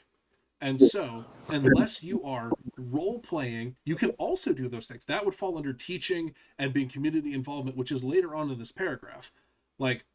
But if you are not involved in full-class battle gaming as a color credit, you should not be eligible for Paragon color. And I know several people who are actively working to change that in the rulebook because they believe that Paragon color is something else. But as per rules of play right now, the only things that you should be able to do to get and I actually caused a mild kerfuffle here in the Rising Winds, because we have a Paragon board where we talk about different people for Paragon. I recommended a player for Paragon color based off battlefield prowess. There's a dude named Solve. There's a dude named Solve who was on my channel. He was close to the end of 2025's Paragon Interviews as a Paragon monk. And he came to our premiere event, Bridge Wars. Okay, I almost went. You should come to the next Bridge Wars. He came as the coach. He looked the part of coach. He dressed up as Ted Lasso. He had a hat. It said believe. He had the mustache. He committed. This man shaved his face and got a haircut to look like a coach. He had the Adidas blazer. He had the short shorts. Do you have the He had whistle? a whistle. They wouldn't let him blow the whistle because it would confuse other players, but he had a whistle. He had everything. He looked the part. He was on the sideline helping his team, making callouts the entire time, moving people around the battlefield. He was, in my mind, the first time I've seen someone actually playing color on a competitive field and being effective for it. That's not to say I haven't seen color in roleplay environments doing a great job. That there are lots of people that can do that. And I brought that up and I was like, hey, we should add Solve to our list of people to keep an eye on because he's doing a phenomenal job as like a potential Paragon color. And I got shut down so hard for that. I'm going to do you one. Let's make this real controversial. I'll give Okay. you mine. And actually, a topic for a thing. Okay. So, I believe we should add a new ladder inside of all of Amtgard. Oh. In my opinion. All right. What's this new ladder? We should have Marksman be a ladder. No. You're wrong. Why not? Why? Because it's why. already Orders of the Warrior. If you win an archery tournament, Orders of the Warrior do not specify it has to be a sword tournament. If you win a kingdom level archery tournament, if you win 3 kingdom level archery tournaments, you are a warlord. If you are in battle gaming tournaments, you are a battle knight. So hear me. Let me pause you. Let me stop. No, it doesn't, because some people's corporas don't do that. Like our corpora at our kingdom doesn't allow that. The reason why I'm saying either, which is why we should sue everybody and make it happen. But well, the reason why I'm saying this is why I'm going to put this in there, right? So we need to come up with a word. I don't know what the word it should be, right? Come up with it, whatever it is. Is the sword path should be split in 2 ways. It should. Okay. And this is why I'm saying this is my opinion. It doesn't happen. I will never award anybody this right now as king. So the prequel, there's the what do you call it? The little safety tape, right? But I don't know what you call it, but you get what I mean. The caution or prequel. But I truly believe if you look up look in the what a sword knight is, right? On that same page, it says awarded for martial excellence. The sword is, right? So, and if you go down here more into the Orders of the Warrior are the only ones that are in the ROP on how to get the Orders of the Warrior and whatnot, right? Mm-hmm. Mm-hmm. The thing is I think that's cool for sword and hand to hand. That's where we should do the line, is hand to hand. Anything that is hand to hand combat should be considered in warrior. Is that with a spear, polearm, dagger, whatever you want to call them? We're on that same page, right? And then let's just, instead of calling a warlord, let's just call it let's call it sniper for just word. I don't know what the word is. We can go on that. I think that archery tournaments should go through that same thing, because other than our game in the world history, archery is considered a martial skill. Period. Yes. From the dawn of time. If we wanted to like actually fix the problem, if we looked at the different ladders that we have, okay, battle knights are orders of battle are for battle gaming. Great, perfect, no notes.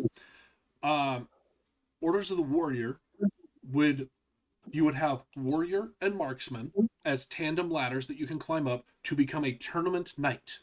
And specifically, if you win a archery tournament, you get an order of the marksman or the sniper or whatever you want to call it. Or whatever. We don't have a name for it, but we're on the same. Let's call it marksman just for the yeah. You can call it the shooty bow guy. I don't care what you call it. Sharpshooter. That's what you would call it. Instead of being called a warlord, you'd be called a sharpshooter. There you go. So you can have orders of the sharpshooter, orders of the warrior, nice gender neutral terms. You can go all the way up to 10 in masterhood, and then you can become a tournament knight. Orders of battle are 4, and this is mildly controversial. I would actually shift smithing into 2 categories. So I would have teaching and battle game design, and so battle game and quest design should actually be under battle belt, and you should be a battle gaming knight. You should be able to get that for part of mastery under your battle gaming knighthood. You should have it for either battle gaming or game design and reaving. And so Like reaving, if you got Walker in the middle or something, that is part of your knighthood resume towards being a battle knight. And then I for agree. lion should be under crown because that's organization, and so you become the leadership knight. So either holding office or organizing events and things that falls under that. And then your serpent knight currently. Hang on, let me. I'm sure I'm missing I know. something important here. Serpent Knight, If I Owl, just pull up my orc Dragon. real quick. Yeah, so you have owl, dragon, and garber, which is crafts. So you become a craft knight. You don't have to rename any of the knighthoods. But yeah, so if sword knight became tournament knight and was added to archery, and then you moved smith up to battle, and you moved lion to crown, and then flame would only have rose under it, which would be kind of weird, but maybe we could rebalance that somehow. But no, Yeah, because you would still have please. teaching. You'd still have teacher, whatever we call Yeah. teaching. Because smithing is, there's this weird thing in smithing where smithing can be everything from night quest to battle game design to this channel to teaching people how to do leather working. Like all of that is technically smithing. And if we broke that out Well, a little bit more and moved night quest and battle gaming and reaving under uh like Order of the Reeve or something like that, and then put that under battle, and then all of the belts, all of them would have two paths that lead to knighthood. And if you get mastery hood in one of them, you're eligible for knighthood. If you get master hood in both of them, then you really should be eligible for knighthood. And it gives a lot more clarity as to where things should be going. so okay, so to go back on topic though, let's go Mhm. back a little bit, right? So Okay. on your stuff, because I'm sorry that we no, like I said, I have all night, but I don't want you, that we could literally have a whole different conversation just on this. And We mind can. you, I really, and right now I'm in the position right now with my own kingdom that like you can't see on this list, and I had to make sure that you can't see on this list. I have, and I'll just tell you, I'm 1, 2, 3, 4, 5, 6, 7, 8, 9, 10, 11. I'm at like 11 master hoods I'm giving in Springmore. Nice. So, Give so people I what got a they lot want. of things. Right, so these are things I'm looking at. But going back in, The moment you lose is sort of a hot take spicy section, which pulls us out of where we were, just in some hot takes and some spicy sections. So, what are common ways players misuse archery in Amtgard? How are they doing archery wrong with their classes? they're staying at the base. We kind of went Okay, over that a little bit. we We went did. over that. Step one, they stay at the base. They don't shoot enough. See, we can do this real quick. So one of the common ways people misuse the class is one, they never shoot the arrows. Period. Mm-hmm. They always have them too many. One, they misuse what they're doing as a class player. They misuse that and play something else. For an example, is somebody that's playing an archery based scout will sit there 30, 40 feet around and never fight, never be able to dispel. So dispel, bye bye bye bye. Hold Mm-hmm. person, bye bye bye bye bye, unless they have a pinning arrow. Evolution, why would I ever give them anything? Because they're literally 30 feet behind anybody. That's gone. Right. Release, you're never coming up close enough. So at that point, and Scout's the best example of this is if you're playing that, then you should just play Archer. You're already back behind. Why don't you just start shooting out poison arrows, shooting out pinning arrows, shooting out destruction arrows, suppression, something like that, instead of being behind the line? The other thing is if you're a skirmisher and you really don't like it, why not? Why and you're like fighting a lot. You like shooting and fighting. Why aren't you playing a druid? Why aren't you teleporting and when you come out throwing ice balls and or like I actually have an ice ball that's made that I have that I took a Nerf ball and I Mm-hmm. actually made like an old Nerf ball and I actually have it with cloth so I can launch it like a football, but it's still an ice ball. You know what I mean? Straight out, it's the truth. They Yeah. don't take the time and add a little extra. Like if you know that we're gonna play a heavy game and you Yeah. really don't feel like doing much, why don't you just play Archer, have a bunch of arrows, and give everybody a bunch of candy? You could literally play a candy druid and Archer at the same time. I mean, I'm looking at my list right now. Just if I wanted to go full ham, one round before it, right? I Mm-hmm. mean, I can give out 4 iron skins, 4. I think I have this right. If I don't, I have to look at a bunch of. I can't say the dang word, werewolf, because I can't say that word to save my life. 2 stone skins, 2 stone, 3 or 4 bark skins, and I Yeah. mean, I'm throwing them out. You know what I Give me mean? the It's gift here. like I'm giving out. If you What's were up? playing if you were playing bow assassin so that you don't get hit, might you consider quadrupling your effectiveness by switching to druid? Stone form is naturally rechargeable. It is a recharge times 3. So Right. candy your team, do the exact same gameplay that you had. Just stand there and tell everybody, yeah, I don't know any of these enchantments. If you know what the enchantment's incant is and you want it, I'll put it on my list and you just come to me when you want it and I'll give it to you. And I'm just going to stand here and shoot people. And if they come at me, I'm just going to take the form of stone and wait until they leave like I was going to do anyway. Like, Right. I am so with you on this that I'm like, yeah. it's crazy. Like, here's my list. Here, I'll send this to you right now so that you can see it. I sent this in this chat check. Here's the list. The only reason people don't do this is because they can't use bow at level 1. And that just ties back into my argument about look the part should be your archetype. Because then you at level 1 could do that as a druid, and you could be the candy bow druid from level 1. And I literally put on this list that you see, right? Mm-hmm. Take away one of my heals, add naturalized magic to it. Look at that list I just sent you, and you Okay. can. Yeah, no, I see what you're doing here. Yeah, you can do so much with this list. You And now, all the mind you, take away one heal, right? Take away one of the mm-hmm, heals, mm-hmm, and then if they give me look at the part, add naturalize magic to it. Literally, I'm better than a scout. This right here is better. The only thing this could do that a scout can't now at this point is you can hold person. Cool. right. Got ice ball. Do that. The only Basically, thing I. I do, I'll superimpose this list onto the section here.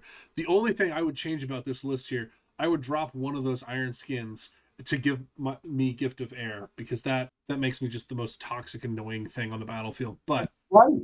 But you see how terrible that is. yeah, no, bow candy druid is super good, and no one's doing it. And like, why are we only seeing Avatar of Nature druids? Like, come on, I have a guys. player that's in my kingdom that swears up and down I should have not gotten Paragon Druid because I don't play Paragon Druid with the lightning stuff and all this stuff and all. So this is a scary list. Like, and this is an argument about Paragon that's super interesting. Is a Paragon doesn't have to be a Paragon of every part of the class, but they should be able to explain every part of the class, right? Like, I am not a good enough stick fighter to play suppress and stab wizard, but I can tell you how to do it, and I can explain to you how to build the list. And I'm just gonna be honest with you, anyone can figure out Avatar of Nature. It's not that hard. Like knowing where the candy should go, like I know several people who couldn't play Bow Druid but could explain it to me, and that's acceptable. You don't have to be amazing at everything. You should have one archetype that you're really good at and be able to explain the other two thoroughly to a new player. Exactly. See, you're right on the play. See, most people play the icy blast style, a druid, and Which is they got all this boring. extra stuff and golem and all that. And that if you don't play that way, you should. This is kind of where my friend is, and I'm like, no, dude, no, dude. I play candy to myself because if I don't have arrows, cool. I still have my sword and my Madu, and I Yeah. could give myself a stone skin and go collect my arrows while I'm whooping some butt. You know what I mean? At that point, it's effective at the archetype. Like my scout, he has the same issue. He plays so much better of a scout. I was like, bro, realistically, if you don't have 3 points of armor or shooting a bow, and shooting a bow with 3 points of armor, you should never play scout. If you don't have, it's like warrior. If you don't have, what is it, 5 points of armor? If I got it right, to make sure that I got it up to 6. date. 6 now. You shouldn't be playing it if you're not fully putting down the kit at that high level, trying to get Paragon and all whatnot. You shouldn't be playing it because there's a better effective classes you could play if you don't have all the equipment. You know what I mean? Yeah. But I mean, this list I just showed you of like on that, I'll read this to you. I'll give this to you too, so you have it. Yeah. But I'll read it so that you can listen to it. And the thing is, here's my archer list. I actually made it. See, I did the time just for you and your viewers. That here's my archery list. It's poison, pinning, men, destruction, poison, suppression, pinning, phase, and I don't take any specialty because it's not needed. I don't take the archetypes. It's not needed with all Yeah. this. It's with the route of it. But back to what you're getting, losing. When I look at this moment, you lose a class. What do I look at the most respect that beat me? Okay, here's the question I ask you: do they beat me because somebody else did their job bad, or did I do my job bad? You did your job bad. This is the yeah. If I did my job bad, I try to figure out what I did wrong and not do it again. And actually, I have a little notepad somewhere. I can't find it because I'm not on that Paragon path anymore. Mm. Is I used to write down why I failed and what can I do better to fix that solution. For Oh, that's phenomenal. instance, one of the issues that I had early on with Archer was I thought keeping on destruction arrows was so important. So Mm. important. And, and and and I looked at it, was like, oh, I need these destruction arrows because there's another good archer that's pretty good in our kingdom, archer class, not just Mm-hmm. archery, just archer class. And he had all these destruction arrows, and I was like, cool. He wasn't beating me with a sword, but I'd get rushed and I just die. I can't shoot him fast enough. I mean, you can only pull back your bow fast enough, right? Right. And I'm like, well, why am I dying? So what I did is I took away the destruction arrow. I only have one because you got to at least have one just to be sure, just in case. And then I added another pinning arrow. So now I don't have to worry about it. And it took me dying to that to realize that is the Yeah. continuance of what do you do to fix this? Like with Scout, realistically, Scout, I stopped playing Scout because I got too hot and they kept changing the rules like 4 times in a row that I just got tired of playing it. Mm. And then it just changed. And then Druid, realistically, we have people dispelling people so often. Like you dispel once, it's just I'll just play Archer. Cool, you dispel us. We have no persistent, so once you dispelled all the candy, cool. What am I? I'm just an Archer at that point. So why don't I just play the Archer class, right? Yeah. And it took me writing it down. Why am I dying? Why am I when I was trying to get each Paragon? I would sit there. I had a journal of what did I do wrong, how did I do wrong at kingdom level events, because I went to kingdom level events not only in this kingdom, I traveled to other kingdoms because I was trying to, if I was going to win, I wanted to know how to win better. You know what I mean? Mm-hmm. So I kept writing it down. How do I beat this? How do I beat this? How do I beat this? And I lost, but took it as I took it as an opportunity to train me to be better than to just lose. That's And then let's that's so go like ahead, a go ahead, continue. huge thing to be able to do because like so many people won't take that moment to inspect themselves and self-analyze. So that's phenomenal advice is to get a notebook and write down why you're losing and try to solve that problem. I love that. Now, mind you, how many times have I lost because somebody didn't get a block or whatnot? You can't control that. That's the Right. uncontrollables. You have to be okay with knowing that this is a game you're going to lose at. But the fact of the matter is, you're getting chased down, and you know you're getting chased down, and you didn't stop this guy. Why? Why? That was just you 1v1. Now you're at a 1v1 aspect instead of one versus many. You know what I mean? Mm-hmm. Let's see. What situations make you feel the most comfortable as a class? I realistically think that Archer is easy. Druid is just like there's so much to spell, it doesn't matter. You know what I mean? There's no range Yeah. to spell, but like if I give out all my candy to somebody, it's just gonna dispel. So I mean, realistically, if people are doing their job, they're just being dispelled. So Druids really, if scouts were better effective players, they would literally should be designed to harass druids. They really Mm-hmm. should be designed that way. And they're on paper they look like they want to be that way, but when a druid is a better scout, you can't. But a scout's not a better druid. the thing. So like uncomfortable as a class, I think that my favorite class, because I really like Scout the best, because Mm-hmm. even in D&D, a Ranger is my favorite class to play. You know what I mean? Mm-hmm. It's kind of it sucks that you're stuck because you have too much going against you that there's nothing you can do about it. There's just nothing you can. It's a you could work better at it. You could work better at it as much as you want, but like realistically pick a lane. Like I met a guy that I'm giving him as Paragon Scout that plays the only other reason, but realistically, I think if he had more armor, he'd be a better warrior. You see where I'm at now? And Oh, that's realistically, rough. the only reason why he plays Scout is because he can give himself he wears armor and plays with adaptive protection. So did I just I admit my mean, point? My prove my point again. You know yeah, what I no. mean? Like the scout can be so versatile, and like it's So a bad. yeah, and that's sort of the problem. Is any class that's going outside of its area is going to have a hard time. But Right. and part of What the problem that we have in the game right now is that so many classes have bled over into other areas that they're not focused as they should be.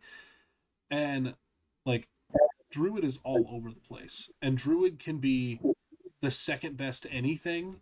And a lot of times it can sneak into first place. And that's a problem in and of itself because Druid shouldn't be able to be the best at everything. And it's like, I have a it lot of killed. thoughts on how to rebalance Druid. And We are gonna have side conversations on this, and I would love to. Um, all right, let me give you the the next the 4 second pitch for fixing Druid, and then I'll ask you the next question. You ready for this? Okay. yeah, what's up? Okay. We rework Druid so that it is more similar to Bard. So it gets animal forms that are chant, and so you Okay, at every level you get a new animal form that you can take. It's a once per life enchantment that you chant like a bard, and you get the animal's abilities. And then Avatar of Nature, instead of being able to enchant yourself with all these other enchantments, it instead makes all of those recharge times 3. I agree, but let's do some hate. You want to hear some hate that we should do? Take away Okay. Ice Ball. Take Yes. away Call Lightning. Take away Yes. all of the offensive skills that Druid has. Take them away. Take them Take away away Icy from him. Don't Blast. give him No. all of them. Make him so that if we're gonna do this, why is a wizard not as good as a freaking druid? You're gonna hate me for this Uh, one. Take away the bow. on a It ranger, take ranger on away from it. I don't see many people play bow druids though. To be fair, it's a thing that I see on a semi-regular basis out here because it is very effective, especially if you don't have armor. You take Avatar of Nature Ranger, and then you just enchant yourself, and you're like, yeah, I've got my arrows, and I can. The thing that I hate the most is the bow with the ice ball in the offhand because it's like, yeah, it's not wielded equipment, so I can hold my charged ice ball and I'm shooting arrows. Then if you charge me and you get up close, I just ice ball you with this ice ball that I've had in my pinky finger the whole time. Like I hate that. I would also take greats away from them. Like, I do that. I ain't gonna lie, I do that all the time. That's why I get away. no, it's a fantastic tech. Like 10 out of 10, good job. You found a loophole and you exploited it. I'm arguing that we should close the loophole on that, and I'm not that's disagreeing with you. it isn't itself a problem because it like Druid is so good at being everything, and if you gave him the animal forms as a per life self enchantment, and then the other Druid enchantments are just for other people, you can give those out, and then you could. I would like to see a couple of like per life enchantments on Druid, so it can make Candy Druid a little more sustainable in the longer term game. Because the per refreshes feel great, but some of those per refresh enchantments should probably be per life enchantments that they're littler buffs. Some of these things are not equivalent, and then you like it'd be okay for me for Druid to have some spell balls and some verbals, but they should not be the premier state, and they shouldn't get icy blast at all. Like they should have like No, entangle ball and they have Force Bolt currently. I've never seen a druid take Force Bolt. I don't care if they keep that, but if you swapped Ice Ball for Entangle, it's the same school, it's the same amount of spell ball. It's just a less amazing state that leaves people still able to interact with them, and it feels more thematic. Because I don't know about you, but I've never seen a druid as a like, I will make you an ice block kind of thing. It's like the vines are gonna stop you. But See what a wizard should do. Like I agree. I think your 20-second logic on Druid, I hard agree with. I'm with you. yeah. All right. So So what's the next question? okay, we're gonna skip a couple of things because we are coming up at the 2 hour mark, and I'll probably edit this down a little bit, but I don't want to get a really really long video because we're like looking at Probably my take notes it all here. out. We're halfway through, so we're gonna be a little more selective because I think we've gotten quite a lot of really good content out of here, and I want to try to pick some stuff. So, um, still in the moment you lose. What is a habit that loses people battle games? Getting upset. I mean, that's one of them. Ooh, that's a good one. What is a habit? Habit. I don't know a habit. I don't know a habit would think. I think most people lose because they don't practice. Whatever game you play, you got to practice. Yeah. I mean, if for instance, like me, I have to like all my enchants. I have an arm brace. What I have to read the words of it because I'm dyslexic as hell. I've actually read things backwards and chanted them backwards. So Oh no. but I would say practice. Oh, I've done it. I've done it and been trolled about it. But I would say practice is one thing, especially any skill. Me using my bow, I actually go out in my backyard and I practice. I practice with a regular bow and not a bow. I mean, if you want to get at the higher tier level, you have to practice and not getting in a habit of practicing. I mean, for instance, how many times do you go inside and actually practice your enchant? How many Yeah, practice you your verse? practice your You incants all the time. literally you have Yeah, to. you've I got to be think it's the casting it and habit that. stuff. And if you make a new spell list, you practice the new spell list. And the other thing that I would ask that I put on there is the eyes. Mm, People get tunnel vision. That's a bad habit. Is having tunnel vision. They're coming up to a game, they don't look what's farther ahead of people. They don't look to the sides. They're a lot on the line. mm, They just look forward and they steamroll forward instead of what's going on left, what's going on right. And then what happens is you got to remember also that not everybody can be the hero. It's another thing. People they lose the game because they want to be the hero because in their video game they think that this is how you win in a video game, and then they lose in the real game. yeah. Okay.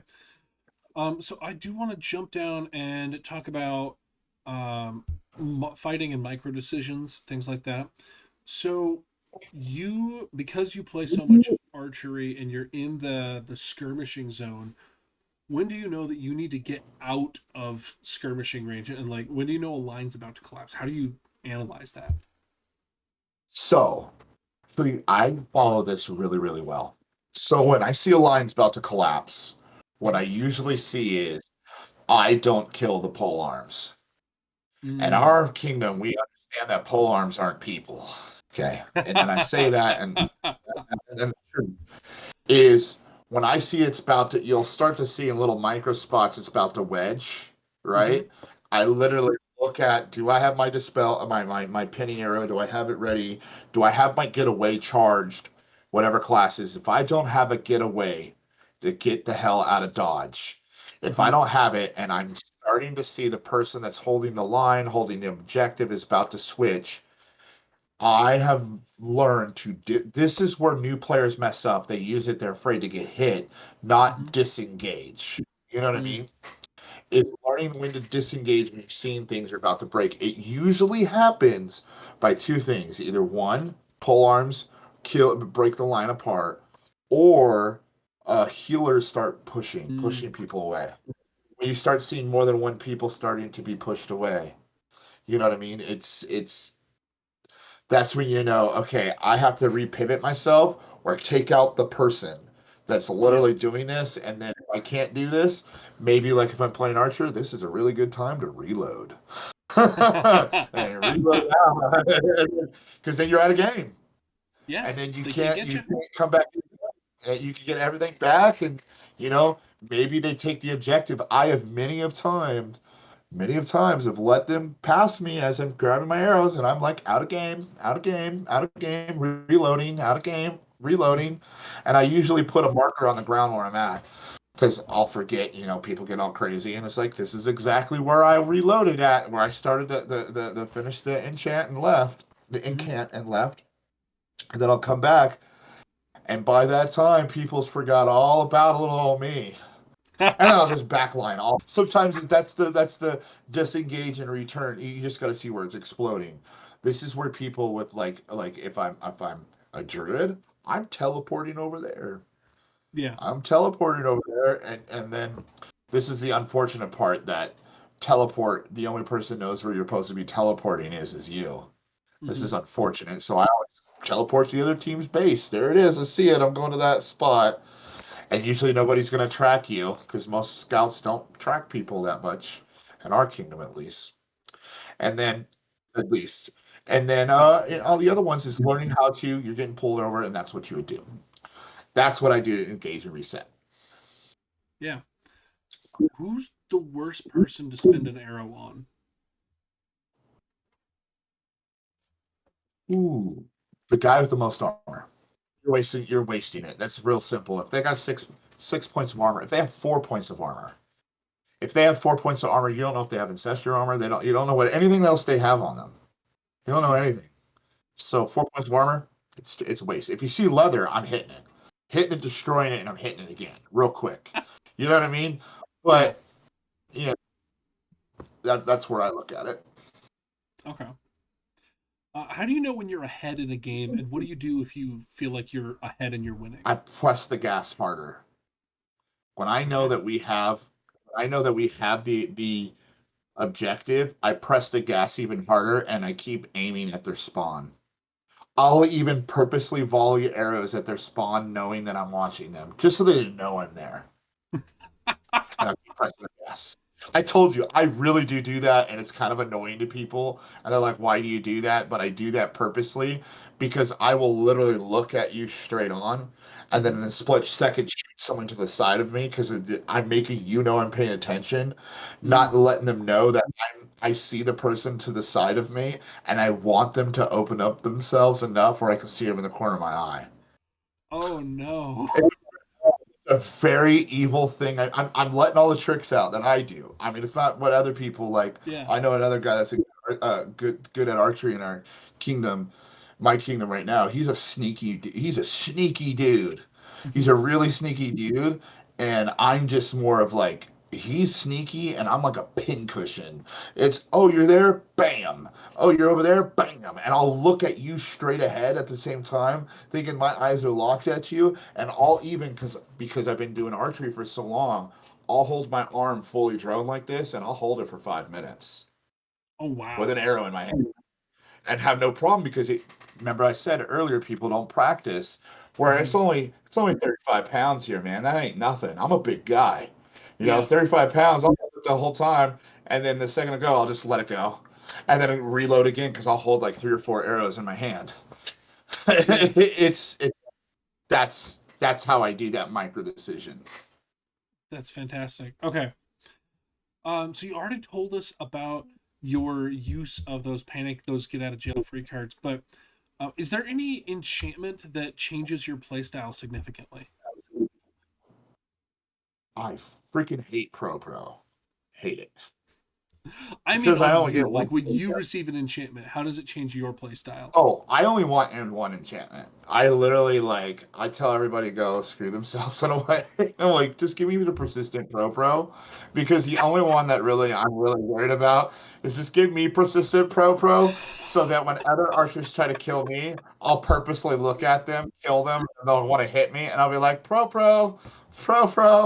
And then when I see a silver arrowhead or a gray arrowhead, I'll just dodge that one and then just keep going. That's the only one I ever want. Realistically, that's the only one I want. Oh, that's so funny. Okay. It's so Uh, wrong. It's really wrong. it's And when you have good range ridiculous. control, when you have really good range control, Uh huh. so and they have to extension dispel me. And that's Uh-huh. really hard to do. Yes. And I'll be like, that's past 50 feet. And when you're an archer, 50 feet ain't nothing. So it's like, No, it's past 50 feet. And then you all duck behind people and everything. I'm telling you, that's it. that's so I don't even know what to do with this. This is so wild. Okay. If you feel like your team is losing a battle, how do you stabilize and come back to win? Okay, when I know we're losing, that's Mm-hmm. when what I'll do is I'll find the objective. It depends on what the objective is, and then I'll Mm-hmm. make sure I get all my arrows as quick as I can. And then what I'll do is I'll try to convince somebody to go in front of me, and then I'll overwhelm the objective. Mm. I will Okay. hard overwhelm. Because the thing is for instance, in a fracture game, I'll hard overwhelm the healer. Hard overwhelm him. Mm. Meaning is Okay. if it's a healing game, I'll immediately wait to suppress them. I'll aim purposely at they'll think that I'm trying to kill them, and I'll purposely try to hit them in a spot that will not they won't block. Like for instance, they have a sword, or they have their foot on the ground, Oh yeah. or whatnot, because it doesn't count as a hit, but it does hand for engulfing. So I'll purposely aim for engulfing spots to just suppress them, and then basically you just stop that whole fracture game from them because now you can't do you can't do the incant. Yeah. If it's an objective thing is usually if there's a heavy object, I'll focus on pinning one side. I'll pin one I'll pin one and then start limbing the other side. Do everything I can to take a limb. And it's like it's really good that like I learned how to play archery in other games first, Mm-hmm. like tag. Like I will take limbs. If you're not a monk, I will hit your hand. I will purposely aim for your hands because now you can't hand block unless you're a monk. Yeah. Yeah. So knowing your classes and knowing what classes is learning aim small, miss small. If everybody wants to hit them in the chest or the privates, you know what I mean? Everybody wants to do Mm-hmm. one of those two. That's like a super kill shot. But that's why in my archer build, I carry more poisons than everything. Because how bad is it that you don't wear armor on your hand, and I just shot your hand with a poison arrow? Yeah. That'd be super effective. Okay. I hope I'm giving you some No, this is content with that. great. I'm learning so much about Amtgard archery. Like I've long said that the mark of a really good Paragon is that when I get done talking to them, I want to go and play their class. And I'm right now thinking through, like, my bow is in that box over there. My arrows are over here. I know where all this equipment is. I need to get this out, and then as soon as it's not frozen and snowy, I need to go and start doing some archery because this is good stuff. I'm enjoying this conversation. This is great. I mean, yeah, I mean, if you learn what I would suggest you do, and it goes along with this part. I'm following along what you're doing on this list, right? The Mm-hmm. micro decisions and stuff like that. One of the things that makes it effective with archery and effective is learning your gear. I don't Mm-hmm. care about any of this stuff right here. What you're saying, what's your disengage, how it tells you if the opponent's bluffing. I can't read faces, bro. I suck at reading faces and stuff like that. The standard engagement, habit feels aggressive but loses a game. These are questions you're asking me, right? I Mm-hmm. think more important than all of that, more important is learning your gear. 100%. If you want to be effective at Mm-hmm. any class in this game, and I will say at any class, but archery, it's so important because if you miss, it's so bad when you miss. It's so Okay. detrimental if you miss. Because you got to remember, if you have a sword or shield, you can swing and then swing again. If Right. I only have one arrow, if I don't know my gear, it takes a while to fumble with my hands and put it back on the nock and then swing again. But I only carry like, I mean, 10 to 15 arrows. Some people count at 20. That's only 20 swings that I get to swing 20 times. So if I Yeah. don't effectively learn how to swing 20 times, that I should be above 50%. If I can't swing 20 times, then why am I doing what I'm doing? That is so important that it makes it on a whole fundamental level. That should be the start of any of it. Like I Okay. watch these videos, like for instance, Yeah. I watch these videos. I see these videos of these good archers, right? Mm-hmm. I watch them. And they're always on multiple games, they're always the same picture, right? Here it is. You ready? Yeah. You'll see the line, Mm-hmm. and they're always pushing with the line a little bit and side shooting people. They're Yeah. shooting people on the side. Watch the cameras of it, and you'll see it. They're moving forward, and they're shooting people as they're to the right as they're flanked them. I Yeah. never do that. I never do that Okay. because all you're doing, and the reason being at that point, you're effectively only good at hitting an empty target because at that point is everybody else has done their job so effectively that it makes you look better. Right. Whereas you can ask people in my kingdom, like the last event I just had, I was literally at one spot and I controlled the whole game as sitting at one spot Yeah. and just shot them. They literally had to go through. Here was the spawn was here. They had to go through this wall. Right here's the first spot, and I stood right here. And every time they walked through, dead, dead, dead, dead, dead. And then our line moved over for over here. There was the objective. They came over. I waited till they came up to go bend down to pick up the objective. Dead. Came up to bend down to pick the objective. Dead. And just continues doing that drop. And so you get what I'm saying? Instead of Yeah. it's effectively playing a game of it's people position on these videos where they look cool because they look like they have a cool KDA and all that because the line will push forward, they'll Mm-hmm. look and they're basically you watch the archer and the line's still right here. They're up a little bit past the line, way far, and they're just pegging people as they go. It's Yeah. not the I've same. seen those, and You they're know what I'm saying? That's it's yeah. Okay. Well, let's jump ahead a little bit, and I want to jump to talking about practicing and the way that you're like. Well, tell me about you. You've mentioned a couple times practicing in your backyard. How do you practice for Amtgard with your archery? so step one. First one, you got to stand up tall, right? Right. I go in my backyard and I put a shield. Okay. Okay. I know if I hit a shield perfectly at the same spot, the arrow will bounce back and I don't have to get out of my chair to get it. So I shoot it the same spot and it comes back and it comes back to me and I shoot it back and I catch it. Shoot it and catch it. Shoot it and catch it. That's what I do. It'll keep bouncing back to me, knowing that I hit it just in the right spot that it'll come back and it'll come back and it'll come back. And then what I'll do with practice is sometimes I'll put one shield in one spot and then behind it I'll put like a can or something and then I'll just Uh-huh. shoot the can at one spot of the and just continuously doing it and just continuously doing it. But I did that for a while to where I figured out my gear to where it was nothing. And Yeah. then once we got to that point of practice, then I went to play as much Amtgard as possible because now I learned how my arrow shots, right? And Mm-hmm. then what I did was practice was all I'm purposely doing is doing one thing the entire time. Until you can hit a target Okay. this big, you got to hit a target this big, right? So the Right. whole time I'd go out there and make sure where I get the pinning of where, not the pinning like a pinning arrow, but the with the position on how the arrows fly and where they're going to go the whole time. Like the first game I go play with my bow, I'm purposely not aiming to kill people. I'm aiming to get my eye back onto where it needs to go. It's that practicing my eye to going in it and practicing Okay. my eye to going back, practicing my eye. And then after that first round's done, I'm locked in. Now I've Yeah. gotten the same motion. And if you do the same thing, if you repeat yourself, is like for me, I know I come up, I swing back, bam, I'm locked in. I don't have to think.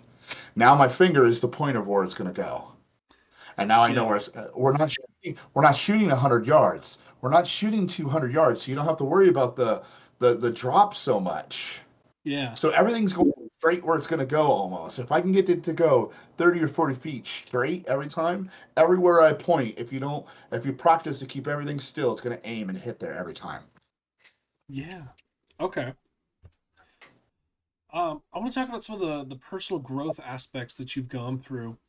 And again, we're going to be skipping some of the stuff that I sent you ahead of time. So, what's something you stop doing once a player gets good? Okay, I had a bad habit of doing this Mm-hmm. for a while, and I started trolling people Mm, because I effectively there was people in our kingdom that I was getting better than them, and then I didn't realize for a while because I was so locked in of trying to get my battle knight. I was so locked in that I would go to kingdom visits and kingdom stuff like that, and I wanted to win because they didn't have a clear direction on how to become a battle knight. There was no clear direction. yeah. So the clear direction was I was going to win every game. It didn't matter. I'm going to win every game, and I did. But Mm, then it got to the point where people were not having fun because I'm going to win. And if you're competitive, because they made it a competitive belt, is it turned into I didn't want to win and I'm going to win. And you're fun and taking it as is me beating you kills your fun where you don't want to play anymore and you just wouldn't play. This is realistically when I got knighted. The king at that time asked me, he wanted me to never use bow again. But I oh, was like, wow. I'll only do it for, oh yeah, I'm being That's serious. And I said, I'll only do it for a year. And for a full year after I got knighted, I did not at a king. I did occasionally at our game just to teach new people how to shoot a bow and stuff like that. But at my park, but for a full year, I did not go through a kingdom level event and use a bow for a full year after I got knighted. I did that wow. as a favor to the king. And That's that's probably the big thing is when somebody gets good. yeah. It sucks, but Okay. it's what it is. Because it's my I fun. feel But you. What skill took you the longest to learn? realistically, these damn verbals. I, I swear to God. I swear to God, it's the damn verbals. And the reason why, so hear me out. Yeah. This is why it bothers me, okay? Okay. So the funny thing, you're gonna laugh, okay? Uh So huh. I'm hard of hearing. I can't hear what the hell, okay? Oh I no. don't have a sense of smell. I can't do any of that, right? And I have a bad lisp sometimes. I'm dyslexic. So everything involved with a verbal for me is terrible. Oh Okay? no. Terrible. So so hear me out. So when I hear somebody like this is part of that learning thing too when you're getting good that upsets me is when somebody shouts out a verbal, Mm-hmm. shouts it out real fast. I'm like, that's mush, that's mush, that's mush. So saying it and launching it so fast is so dumb Oh, because no 100%. one's because it's a cadence. And I hated it because I had before I leave, I'll tell you a story. Before we leave, I'll tell you how I got my battle knight. The one that how battle knights were doing this, right? And I'll even Okay. sell their names. Ooh. There was an instance when I was doing a hold person, and I said the hold person enchant completely backwards. I read it for real, looking at him, and I'm 100% reading the hold person backwards. Oh I'm, no. so it was terrible for me. It was 100% practice didn't mean anything because at some point, what do you do for yourself, right? I mean, Yeah. cool, yeah, you're being nice and stuff like that, but at what point does and the guy I did it to was his name was Sir Weasel. I don't know if you've heard that name. He No. doesn't play the game very much, but he's one of the first five, he is a five belted knight. But I literally said, "Stop to the command I. Stop to the command I." I Oh did it, and he's wow. like, "What? You're doing what?" I'm making fun of me, and then I just shot him in the wiener, and it was funny. Because he's my friend too, so it was funny. Yeah. But then, if you want to know the hardest part, that is the true point. Yeah. That is 100. The hardest thing for me is the verbals. Throwing things, I could throw a football, man. I could throw a football. That's easy. Fighting, I mean, I'm not a warlord, but I can hold my own. You know what I mean? That's not a problem. I mean, in my kingdom, I'm from the CK, man. We can hold our own in a sword fight. You know what I mean? especially Yeah. my company mates. We can hold a. I mean, I got more sword knights than anybody else in my company. You know what I mean? A So they, CK8's a warlord anywhere else. a, a yeah, oh yeah. So you get my point, right? So it's kind of Mm-hmm. one of those things. So it's the damn furbles, and there's so many of them. It's so, you know what I mean? That's my That's specialty, so I understand the difficulty and the frustration, but you just got to practice more. well, truthfully, but listen, let me precify this though too. What you just made that point is just because you're a battle knight doesn't mean you're the end all know all. Oh yeah. It does. Some people like so for instance, because this is the truth with a battle knight, some believe that you should know everything and all that. I was like, okay, so that means you should be the GMR of all time. You should be the Guildmaster of Reeves every time. And that's the only way to become. Then that point means if that's the edge, you should be Paragon Pokemon. That's what I call it. I will not give somebody. I gave somebody a Battlemaster in January. I handed him his Battlemaster, which you want so bad. I handed it to him, right? Yeah. Because of what, but he'd been playing since the 90s. He was so cool that he got a masterhood of one class. Like they called him the High Ring Giver because because about a barbarian you got rings and stuff like that back in the old days. He got Paragon or Master Barbarian like 3 or 4 times. He was the epiphany of barbarianism. Okay, and Mm-hmm. and to the point he made games fun. Still today, he's kind of have trouble with some of the rules because it's changed so many years. You know what I mean? But he makes the game so fun, and he just emphasizes barbarianism. That I'm like, man, you're a battle master, dude. I'm a battle knight. Who's gonna argue with me? You know what I mean? Mm-hmm. You deserve it. It's not just knowing, and I say that so for your viewers. You don't have to know everything to be a battle knight. You don't. I don't think you should. That's my. Other people might disagree, but that's fine. Let them disagree. Yeah. Become king. What are they gonna do? Run for Right, monarch become and king. unbattle knight him? Come on. That's my point. Yeah. Anyways, what's next? Okay.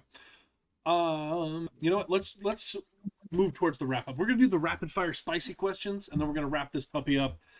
And because we're coming up on 2:30 almost, so rapid fire spicy questions. Ready? Yep.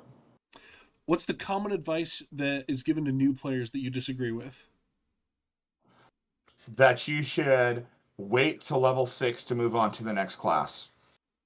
Ooh, I agree with you so much there. Yes. Okay. What should a fighter ignore early on that newer players fixate on? Trying to get good. Okay. What spell or ability do people rely on too hard as a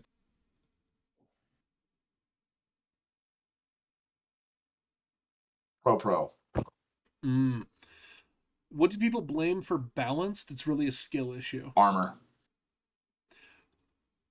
Do you have a hot take about any of your classes that people are going to disagree with you with? I truly believe that spell arrows should exist. I will disagree with that one, but we don't have time to talk about it. We're going to move on to our final thoughts here. We can argue after we're done recording about Dispel Arrow because I have thoughts. I have thoughts about this. I will. So I watched a lot of this stuff, right? Let me Mm-hmm. answer your final thoughts for you because I want to give a story too. I really do. It's Okay, yeah. important. Okay. Okay. Okay. So before I'll tell a story so we can end this or whatnot. So one, if someone copies my loadout and not your mind spell, will they fail? I don't know. Failing is how you look at failure. Okay.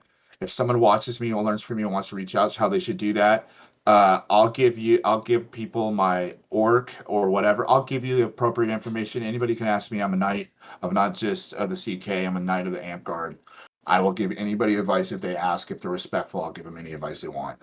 If they had to give one mental habit an improving fighter, what would be okay losing. If you can lose okay, then you always get stronger. Be okay with losing. What decision do you think separates a high level player regardless of class? I think the decision is still goes back to be okay with losing.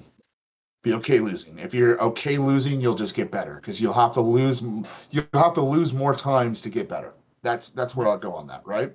And the same thing with immediate skill. Usually intermediate skill, if they're stuck in immediate skill, check your gear. That's what I did. Check your gear. If you're intermediate level, immediately you get 5 points for getting better gear, always, no matter what. So I will tell people a story. I want you to know this story on how I got my Battle Knight, my Battlemaster. Battle Knight is a service back to the game. Battlemaster is how you got it. This is what you want. So when I was champion doing service for the kingdom, I wanted my defender title, which I do have my defender title in this game. I had a game that happened at Giddings, and it happened on my birthday, the day that it happened. Sir Weasel, who is the person that I was talking about earlier, thought it was funny to put 23 pros as his list, knowing that I was trying to get my defender title. No, this is the truth though. Yeah. Knowing that I'm trying to get the defender title, and the queen at that time said if she lost a battle game, she was not going to give me my defender title. This is what Oh, she told me. wow. So her husband was in place for her to get which was also a knight at the time. Sir Bromir was a knight and watched this game happen. He was playing an act of the queen, and they played a game where I was playing Archer, and Sir Weasel was trolling me, knowing that I wanted this defender title so bad. I wanted it bad. Yeah. I won the entire game with one arrow. One arrow I was able to control, and I won the game with one arrow. I had one phase arrow because remember I told you my list. I don't care. I only literally in my bag downstairs, I only have one phase arrow. Yeah. I won the entire game. All 23 of the people that he gave this freaking it's 23 per life. I think that's how it was because I don't play healer, so I wouldn't know. I'm Anyways, pretty sure that's a per refresh spell, but I'd have to double check. it doesn't matter. Okay. Every single player had pro, and I murdered every single player in that game because they had to funnel through it. I'd shoot one of them, grab the arrow, turn around, shoot the other one. It was continuous in this hallway, and then I just controlled the whole area. I literally one arrow. Sir Weasel went to the queen, did that, and then that was the story that he gave when they first gave my first vote to become a battle knight. Was like the guy understood that he had one arrow and defeated me and everyone else with one arrow by himself because everybody else on their team was not that good. One Yeah. arrow, that's what he did. One arrow, and that's how I did it. That's all it takes. Is because I knew my gear, I practiced, and I had determination that I was okay with losing, but I wanted it bad. And learning positioning of where I was at, that I was not just at one spot with one arrow. That's all it takes. That's what I'll leave it Dang. as that story. Sorry, that's crazy. No, that is a powerful ending to our time together. So, Sir Jameson O'Malley, thank you so much for coming on the show tonight and talking everything Amtgard archery. This has been a phenomenal interview. I think this is going to be reference material for people for a while. This, yeah. Uh, Viewers, if you've enjoyed this interview, subscribe for more battle gaming content. I hope that we can keep this quality up long term. If you've got questions, please get down in the comments and let us know. I imagine that there might be a lot of questions after this because there's been a lot of content that we've gone through tonight. So let me know down in the comments if you got any of those. Otherwise, I will see you next week. Have a great night, everybody.